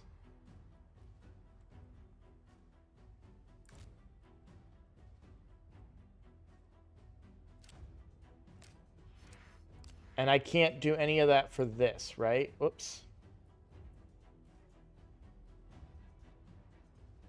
The available conditions in each post are random for each siege.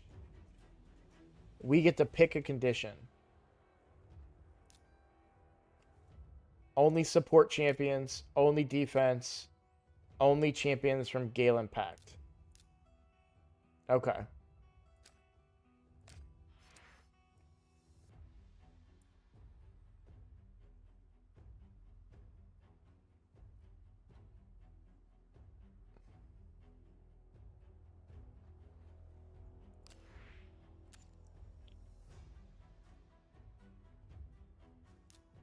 So only corrupted, only Galen Pack, only defense. So we can pick from these.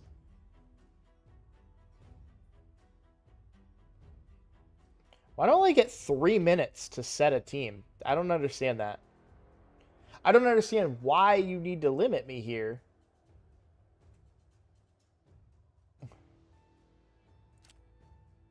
And I set up 2 defenses. Why can we only do 2 defenses instead of 3? Do I not have enough people that qualify?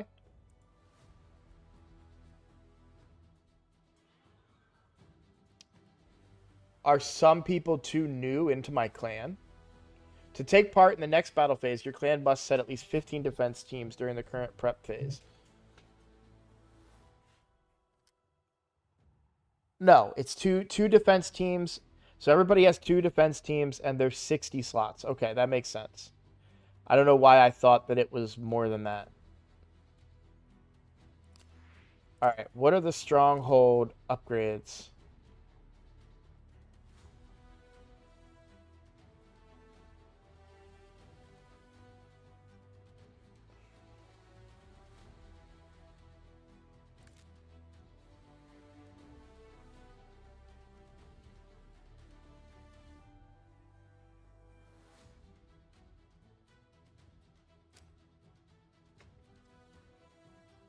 So other members can access it after if you stayed too long at selecting team. Okay.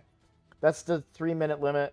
Maybe upgrade the stronghold to upgrade the defense teams. Yeah, I mean, so you have to upgrade the stronghold first, because like this defense tower, if you go to upgrade it, requires a level 2 stronghold to upgrade. So stronghold needs to be upgraded first.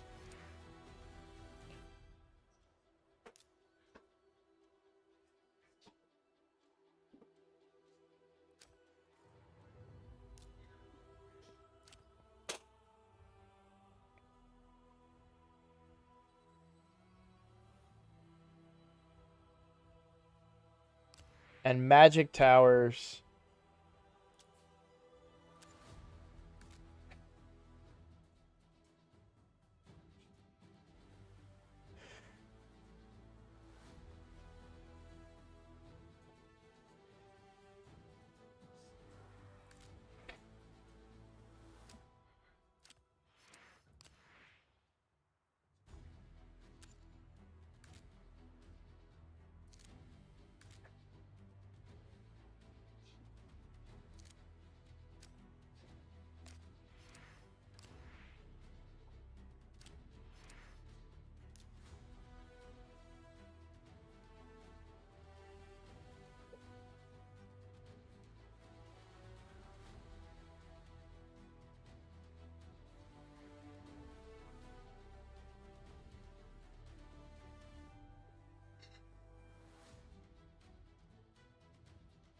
Bonuses are probably be set in the stronghold, magic towers, and defense towers. Bonuses can affect either defenders inside them or attackers attempting to destroy them.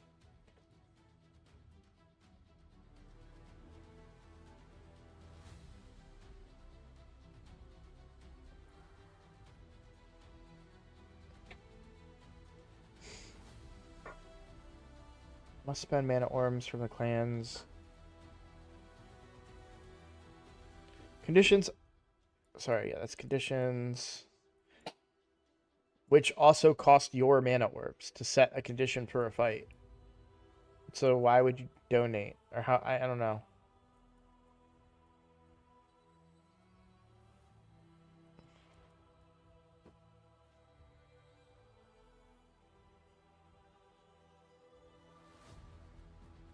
So everybody that's doing this first one is going to be starved for resources.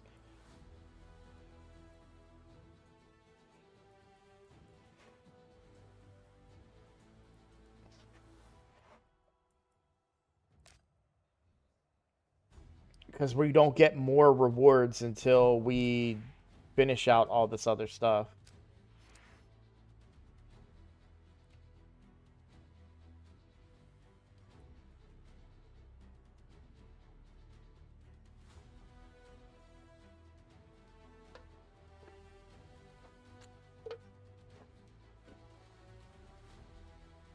It's going to be a learning experience, yeah.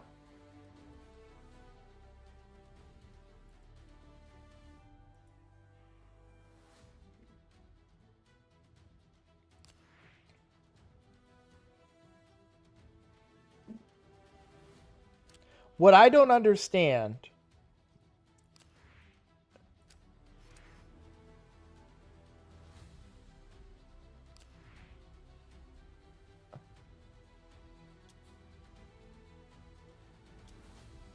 so these upgrades are only for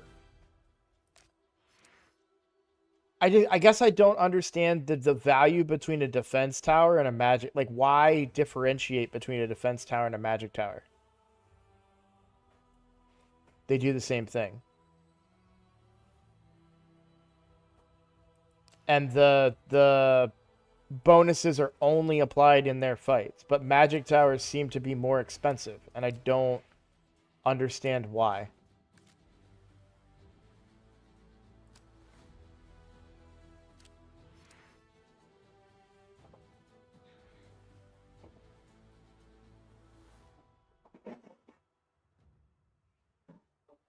That's why I went in here to see if they would explain the difference between magic and defense towers, but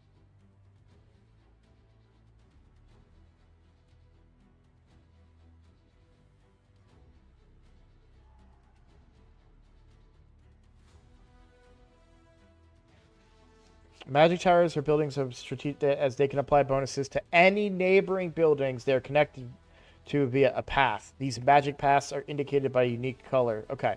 Defense towers are highly defensible keeps where players can set individual bonuses.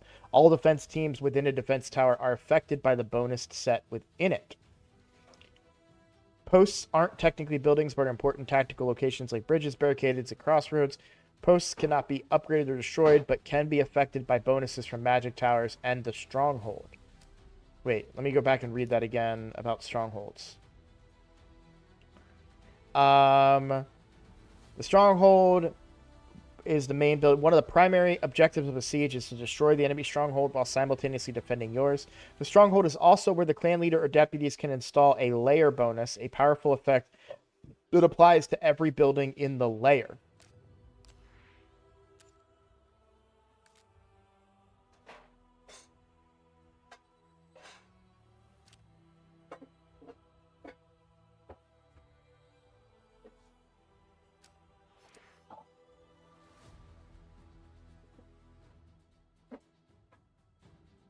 What?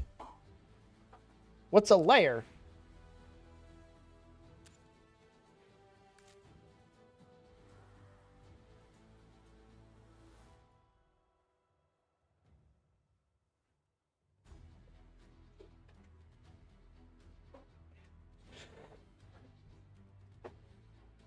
Yeah, what is a layer? I'm glad we're all in agreement that this isn't explaining anything.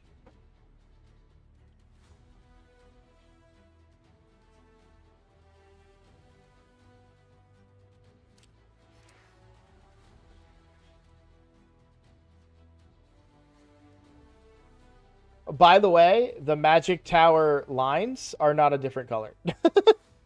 Like they said they would be.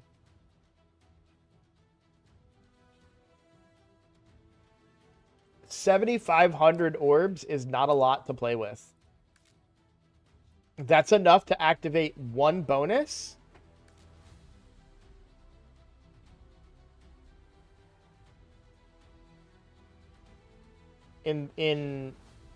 From the stronghold. And I don't know. Okay, so force and magic champions on the defense team destroy the target's max HP by 30% of the damage inflicted. I don't know that that's good. Defense team champions from the Tolarian League and Galen Pack reflect 30%. I don't know that that's good because the Tolarian League and Galen Pact I mean, that sounds good, but, you know, I need to be mindful enough to know who in those, so Galen Pact and Terrarian League. That's, okay, so theoretically, like, a lot of us are going to be using Armons, right, in our defense teams. A lot of us are using Sun Wukong in our defense teams. That might be a pretty good one to pick, right? I do think that the Stronghold one should be picked first, because it's the easiest location to defend.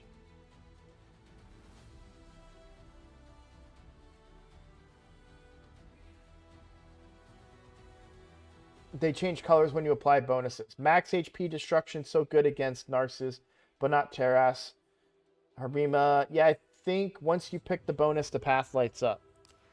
The problem that I have right now, so if everybody in my clan donates their mana to me, I can then get one of these upgrades. I can activate one of these upgrades. And this will take place everywhere in the map and is very hard to get rid of for the course of the fight. So let's review these bonuses real quick.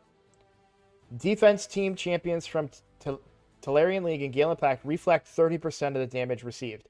Arbiter reflects 30% damage. Sun Wukong reflects 30% damage.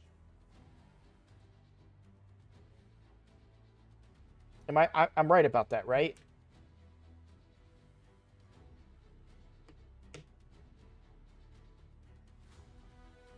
I assume, so it says layer, but I assume the Stronghold's got to apply everywhere, right? It's not just going to be these 3 towers.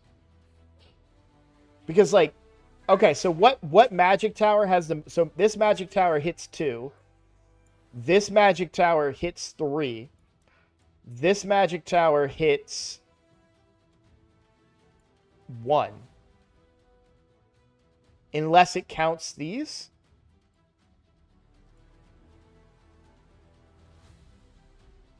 So this would hit 3, maybe? And this one would hit 2.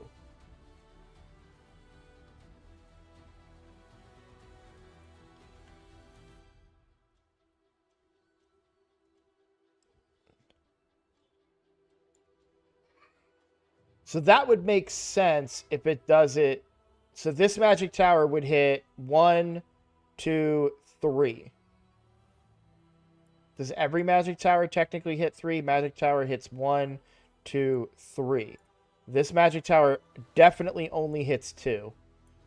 And this magic tower hits 3.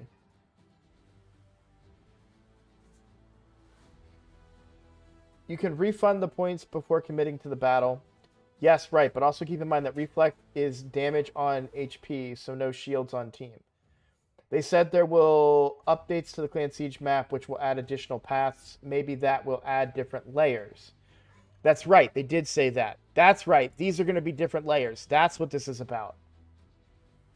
Is there a spot where the attacking players have to start from, or they can hit any post? They can hit any post. The logical attack point, as I can see it right now, 2, 8, 10, 15, defense tower stronghold. It's the fastest way to take the stronghold, right? Because the posts are the weakest point, because there's no bonuses applied. However, post 15 will get bonuses from, theoretically, from Magic Tower 3 and from Magic Tower 2. So post 15 may be very, very strong.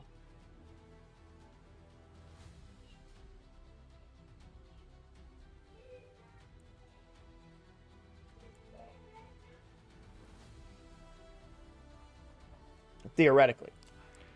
Let me go over the rest of these bonuses. By the way, what it sounds like, I think this is going to be a progressively growing event. And here's why I think that. Because right now, I only have enough resources to do one upgrade from the garrison, or from the stronghold, right? Even Magic Tower, even if we look at the Magic Tower upgrades,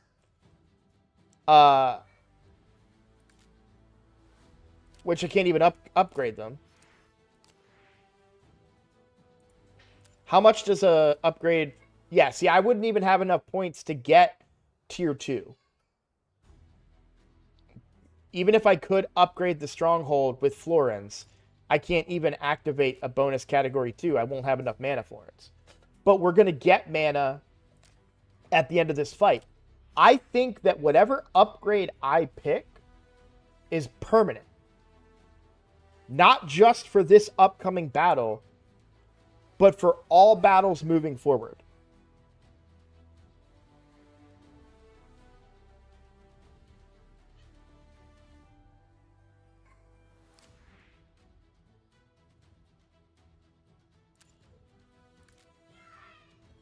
Let me look at the rest of these. Bomb debuffs placed by HP and defense champions on the defense team deal 50% more damage, and poison and HP burn debuffs also placed by them deal 100% more damage. I don't think a lot of my clan is running bomb or poison or HP burn. So I have not seen anywhere where real money can translate to resources in this mode. And if they were to do that, I would probably quit the game.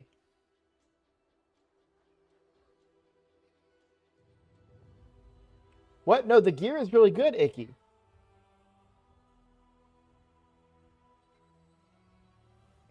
All right. Force and magic champions on the defense team destroy the target's max HP by 30% of the damage inflicted. That's an interesting one. HP and defense champions on the defense team deal 5% more damage for each buff on the target. I don't think that we're running a lot of HP and defense nukers in my clan, to be honest. I am, but I can't be single-minded here. I got to think about my clan and the fact that a lot of people might still be running. I mean, everyone's running Sun Wukong in my clan. Pretty much guaranteed. So that's the easiest way to kind of go about it. Force and magic champions on the defense team deal 20% more damage if the target has less than 50% HP. Magic champions, that one is a little bit reasonable there.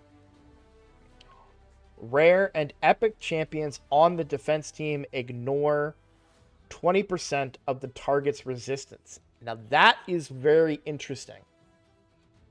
So now you're talking your deacons, right, are gonna not have to worry as much about enemy resistance, right? You've got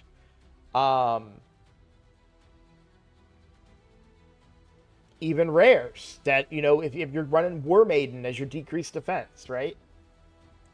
It's just perception for arena players. I don't think the gear itself is bad, but I have perception already, so I'm not motivated to do it for gear. Did you see, though, that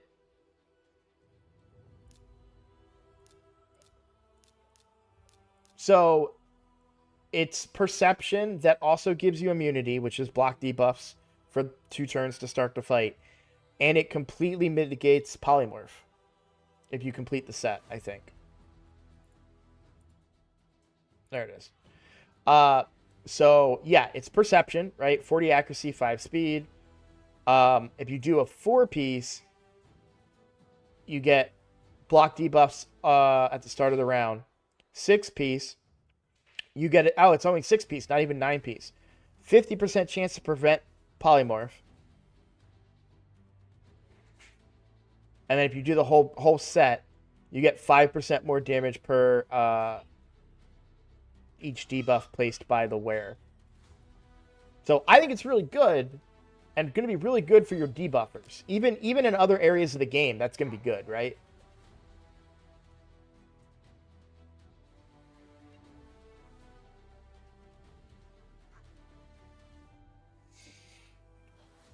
I mean, perception gear is something that we all want in this game. So to have an opportunity to get more perception gear, that I can also min-max and get perception. Remember, obviously you have to win. Obviously you have to win, but you're talking about accessories. You can now have a ring that gives accuracy. You can now have a ring that gives speed, a neck that gives speed, right? If you're just equipping one of these pieces, or well, 3 of those pieces or 2 of those pieces, but still, I don't know. I like it. I like the set. I think it's good. Even without the whole blocking polymorph thing. To my understanding, if the matchmaking is good, there won't be any victory chest obtained. That's a very good point.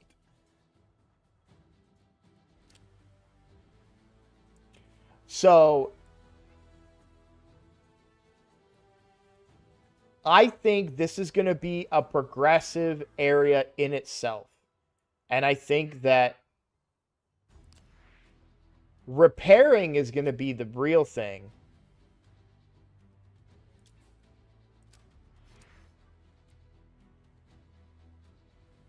That's going to be like the bigger challenge moving forward.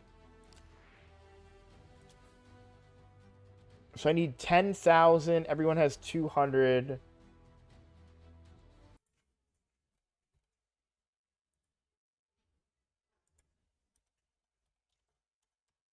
Yeah, not even close.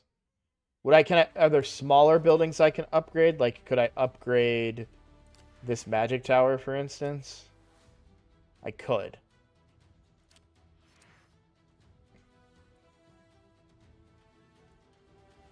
So I think this, okay. I just want to give my analysis of the map. Let's just analyze the map. So there are 2 ways to get to this place. Here. And here. I guess you can come in through through this way too.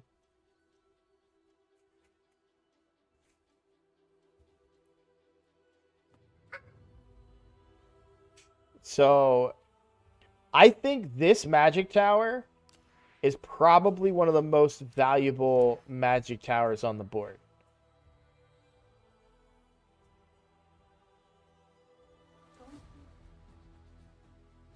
Do you need help? My socks? Okay. Oh, I can't upgrade a building because I can't upgrade Stronghold. Thank you, Ahmed. That makes perfect sense.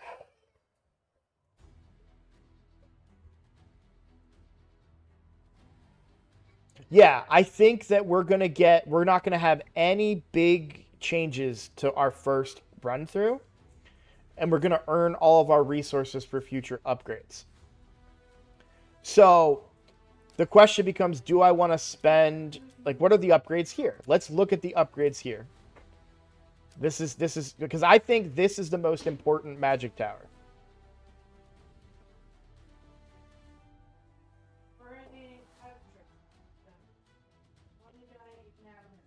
You could argue that this magic tower is also important. So crit damage of force and magic champions on the defense team is increased by 20%. The resistance of force and magic champions on the defense team is increased by 60. That's not that good. Because I don't think that 60 is not going to make or break anybody. If you're not already building somebody for resistance, 60 is not going to like put them over the edge. Accuracy of force and magic champions on the defense team is increased by 60. That's reasonable. HP and defense champions on the defense team cannot land weak hits on enemies under Hex. Interesting. I don't like that it's HP and defense champions. Turn meter fill, but that's good for landing debuffs, perhaps. Turn meter fill effects are increased by 50% when used by defense team champions from the Tolarian League or Gale Impact. Arbiter. Arbiter gets 50% increase to her turn meter fill. Not 50% more turn meter, but the effect of it is you get a half of an improvement on the effect.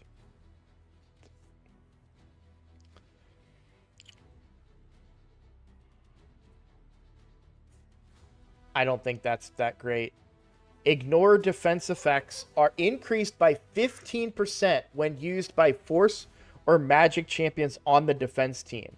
Do all magic towers have this? Are they all the same? It is. This is really good.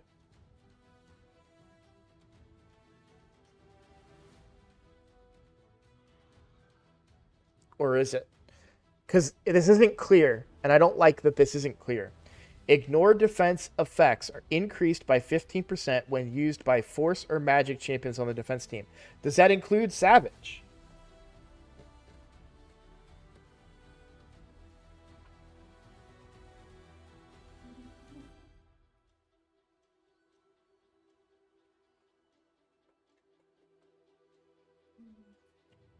You get 25 quartz from tier 6. How did you learn that? I wasn't able to see that. I'm glad that it's more, but that is not great. That's gonna there. I'm telling you that this is classic Plarium 101. All due respect to them, but they are gonna set the bar low to start. Everyone's gonna complain, and then they're gonna fix it, and it's not gonna like. What if they offered at tier 6 that you get a primal shard, right? And they started with that. Well, people are still going to complain about the rewards. So then they're going to have to add 2 primal shards, whatever. But no, they're going to say, hey, we'll give you a quarter of a primal shard. Everyone's going to complain. They'll be like, oh, okay, we'll give you a primal shard. Hey, they fixed it. Thanks. They data mined? All right, cool. All right. So Magic Towers all have the same changes. I think... Oh, wait, no. What? I don't know. Okay, so this isn't clear. Does this count for gear that ignores defense? I assume so, but it's not clear. But that's going to get you some true damage. We know how good true damage can be. Force and Magic champions on the defense team are immune to decreased defense debuffs. I think this is really, really good.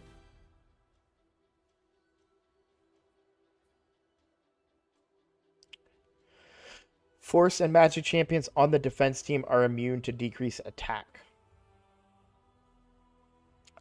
I don't like how it's so focused on Force and Magic, though.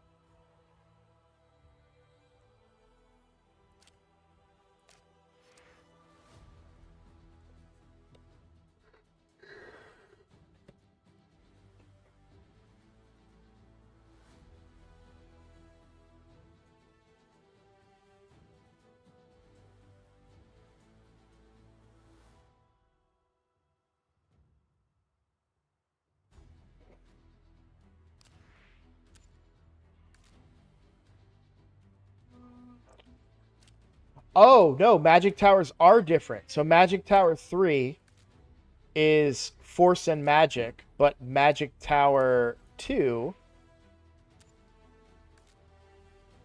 is... No, it's the same. I could have swore I saw something that said Spirit Champions. Am I crazy?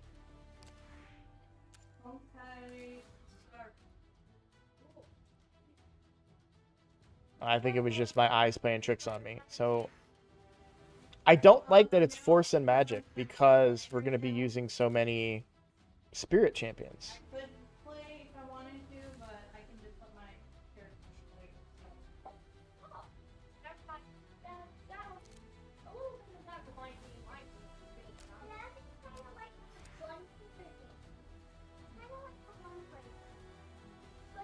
Force of Rhonda, Hefrak, and Harima are my main nukers. Yeah, each category focuses on different. Each category focuses on different in category 2. Okay, it'll take quite a time of the in-game activity. It's a really weird spot.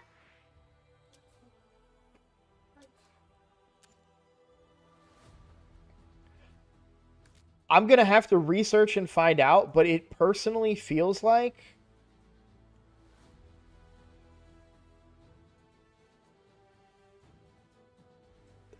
that this is the better one to go with. So, champions from Tolarian League and Galen Pact. Okay.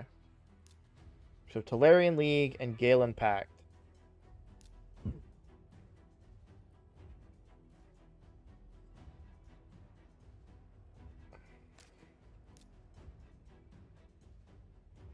So everybody's arbiter would reflect damage. But is that going to make or break a team? Like, are we going to win a fight that we should have lost off of that?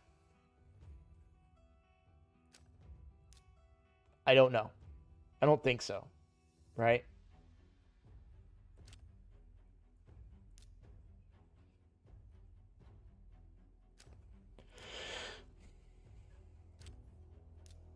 I would win a lot of fights off of it with my Pythion. So my Pythion's hard to kill, and while you're trying to kill him, you're gonna be killing yourself.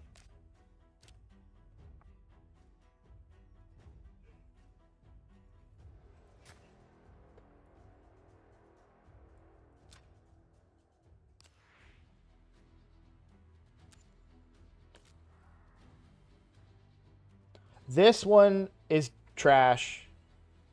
This one's interesting. By the way, there's no cap. It doesn't say up to 50% of their total HP or anything. Like, this could take them completely down. But again, if they wipe my team in one shot, it doesn't matter, right? HP and defense champions deal 5% more damage for each buff on the target. I don't think that matters. Force and magic champions on the defense team deal 20% more damage if the target has less than 50 HP. Rare and epic champions on the defense team ignore 20% of the target's resistance. I don't know. I don't know. Mana shrines look important. I don't understand the mana shrines at all. I know that we want to take a mana shrine so we can farm florins, but I feel like that's farm mana orbs, but I feel like that's something we do later. Like, I think winning is more important, and winning and hitting the stronghold is more important. So I think that you put your best teams in the stronghold.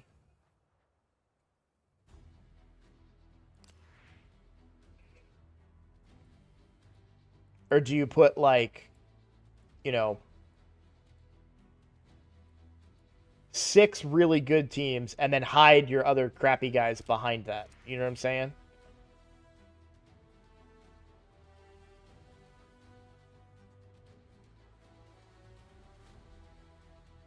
Yeah. I don't know. This is a crazy mode. I am so excited to watch more videos to tell me what to do as a clan leader and how I'm supposed to spend these resources, because I do not know. My logic says that, hey, we have a very limited number of resources for the first fight. And these don't get repaired. Posts don't get repaired. Only buildings do. So we have a limited number of resources for the first fight, right? So they're going to come in from here. Like, this is the best place to attack is here. Yes, there's going to be magic support. Like, do I want to stack up on, you know, post 15 and run 2 different magic buffs and make post 15 impossible to get by, right? But then you have and then beef up defense tower 3 as well. Like make this post a choke point using these 2 magic towers. Yes, they could take this magic tower, which is a problem. But this one's protected behind the really strong post where I'd put my best players, right? My best teams. Then stack everybody in defense tower 3 because it comes with a bonus that I could upgrade. And we could, you know, dictate, hey, what do you want as my defense tower 3 defender? I wouldn't do post 17 though. I would strengthen defense tower 4 and obviously I would put weaker teams in defense tower 4 because you won't be able to get to it. You have to get through these really strong teams. So we just occupy it for the sake of occupying it. But we stack our best teams in those choke points. But post 17 doesn't make sense to stack on because there's no magic tower affecting it. So you would boost defense tower 4. So your absolute best teams need to be defense tower 3 and post 15 and defense tower 4. Second best teams being defense tower 5 and hoping that you hold them at those choke points and they don't get to the stronghold.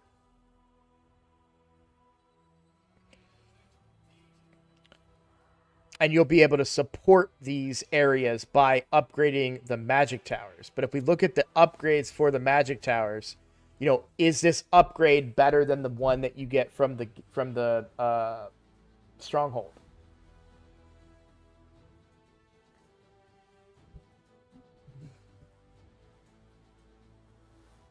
Yeah, I agree. We need to assign people. It's 50-50 to play, specifically till sorry, it cuts off. There's like a heart thing on my chat bar here, and I hate it. So it always cuts off one of the words. Yeah, I don't know. This is I really like this. I think this is really strong. So let's say that I want to boost post 15.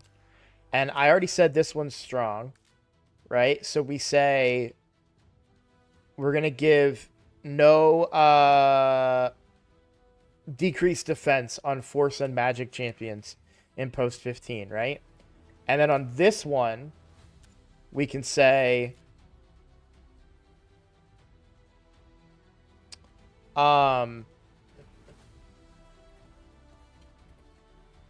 ignore defense effects, maybe.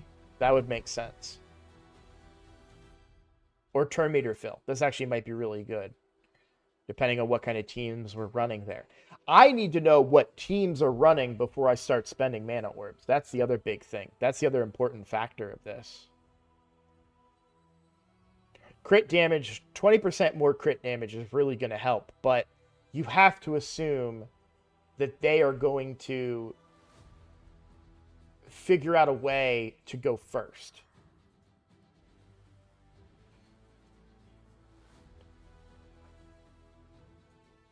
So in a perfect world, if their team goes first and they lock us out of using our abilities, and then they can take control of the fight. Because like we can't ban our Mons, right? So if they come in and so how do we stop our Mons from messing us up, right? Is it resistance?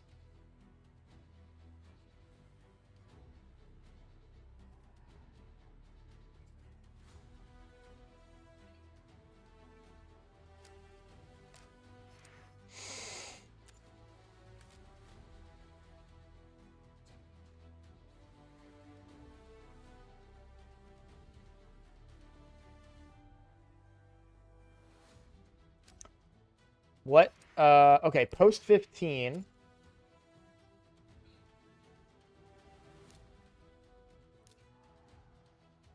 All right, so we just don't allow our Mons in here. Look at this. Look at this, guys. This is, look, only defense champions can be used. And then you can't place decreased defense.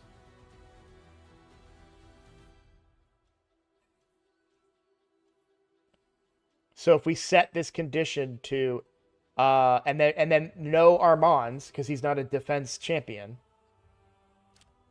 Now Harima becomes very strong in that post, but we could also put a Harima in there.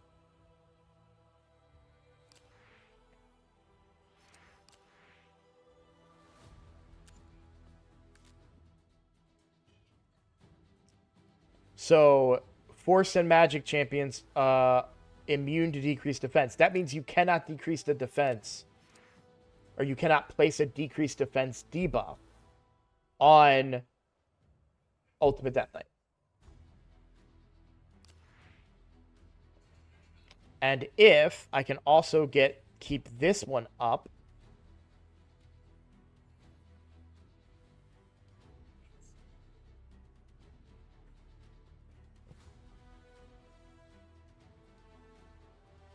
so force and magic ignore defense. So, or honestly, I would probably go resistance and make those Ultimate Death Knights that are in there even, you know, we just stack this with an Ultimate Death Knight team. Like, who's got the strongest Ultimate Death Knight in Double Stone Skin? And then throw in a Magic Affinity Nuker. Or, well, no, a Magic Affinity. So, who has...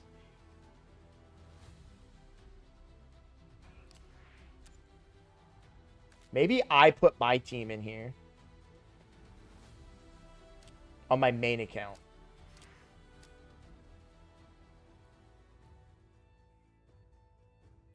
Rotos, I'm setting it for defense only.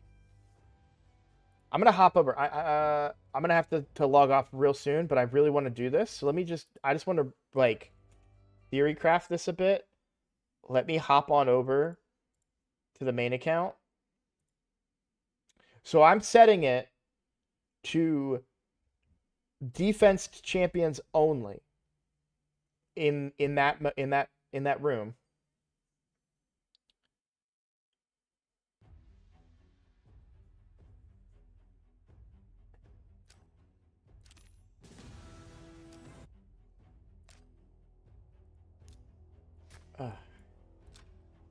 Welcome to the prep.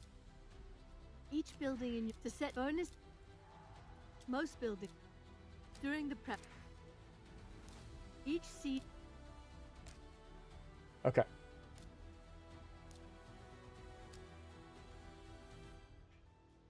So if this was set for defense champions only, and we're giving a boost to magic and force defense.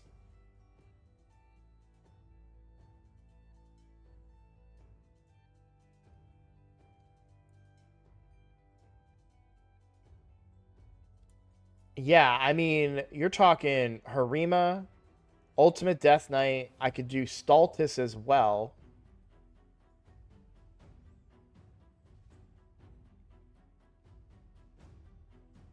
And probably my Mishinaki would go in there too.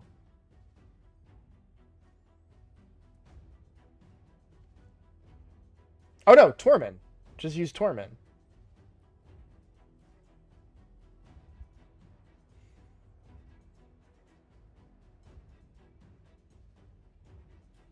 Now this is just for me. This is just what I would... Oh, shit. I'm not showing you guys. Yeah, so...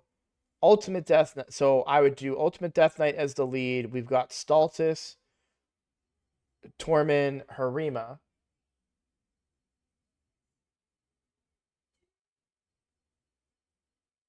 Okay. I'll have to watch that. I'll have to go watch Saf's video. Kind of theory. Or even Ragash, because that's a stun too. So we're bringing a lot of crowd control and stuff, right?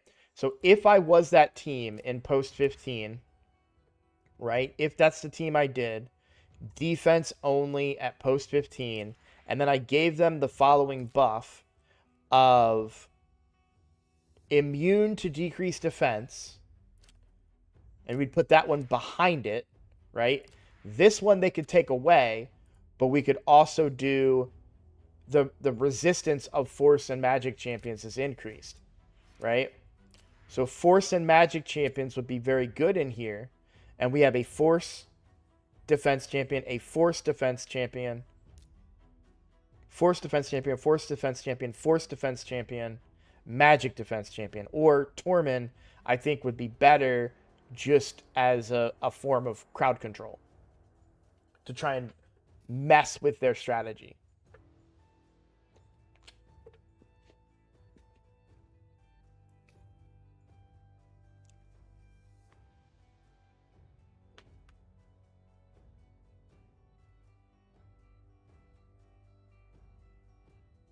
So let me ask you guys, if you went up against a team of, all right, what happens when this time's out?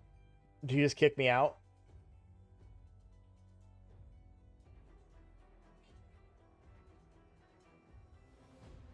Okay. Okay, so if I had Ultimate Death Knight,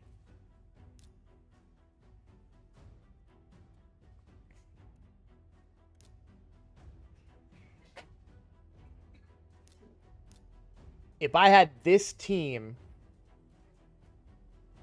and you can only use defense champions on your account, how do you beat this? What are you doing? What are you using to get past this team of only defense?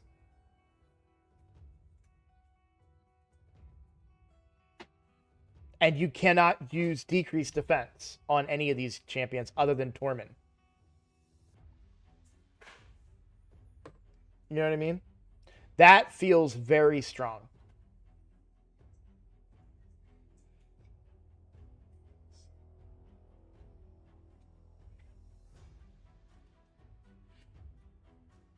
I don't know. I just don't know. Obviously, there's probably some mythical defense champions that I'm not thinking of that are going to, you know, be gone. Pleb. But, you know, if you look at my own roster, I don't know how I beat this team. Like, I got no clue. What do I do? How do I beat this team?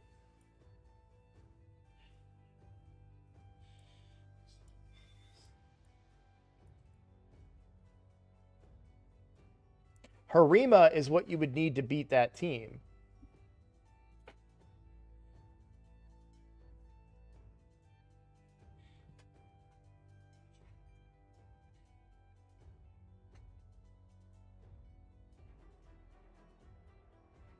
That's why you're setting a condition.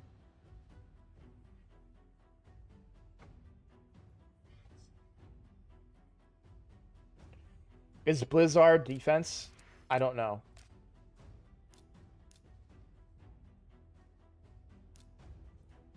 He's not a skinwalker, is he?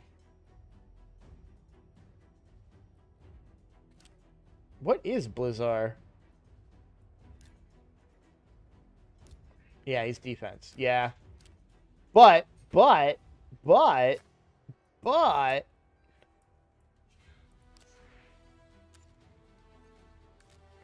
I am increasing their resistance by 60.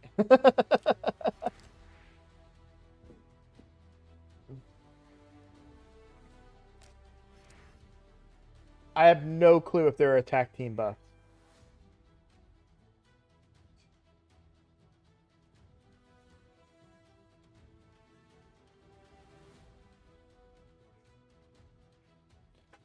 I don't know, but I gotta end stream, guys. That was a blast. That was really fun. I'm glad they released this today. I'm very, very excited about it as a clan leader.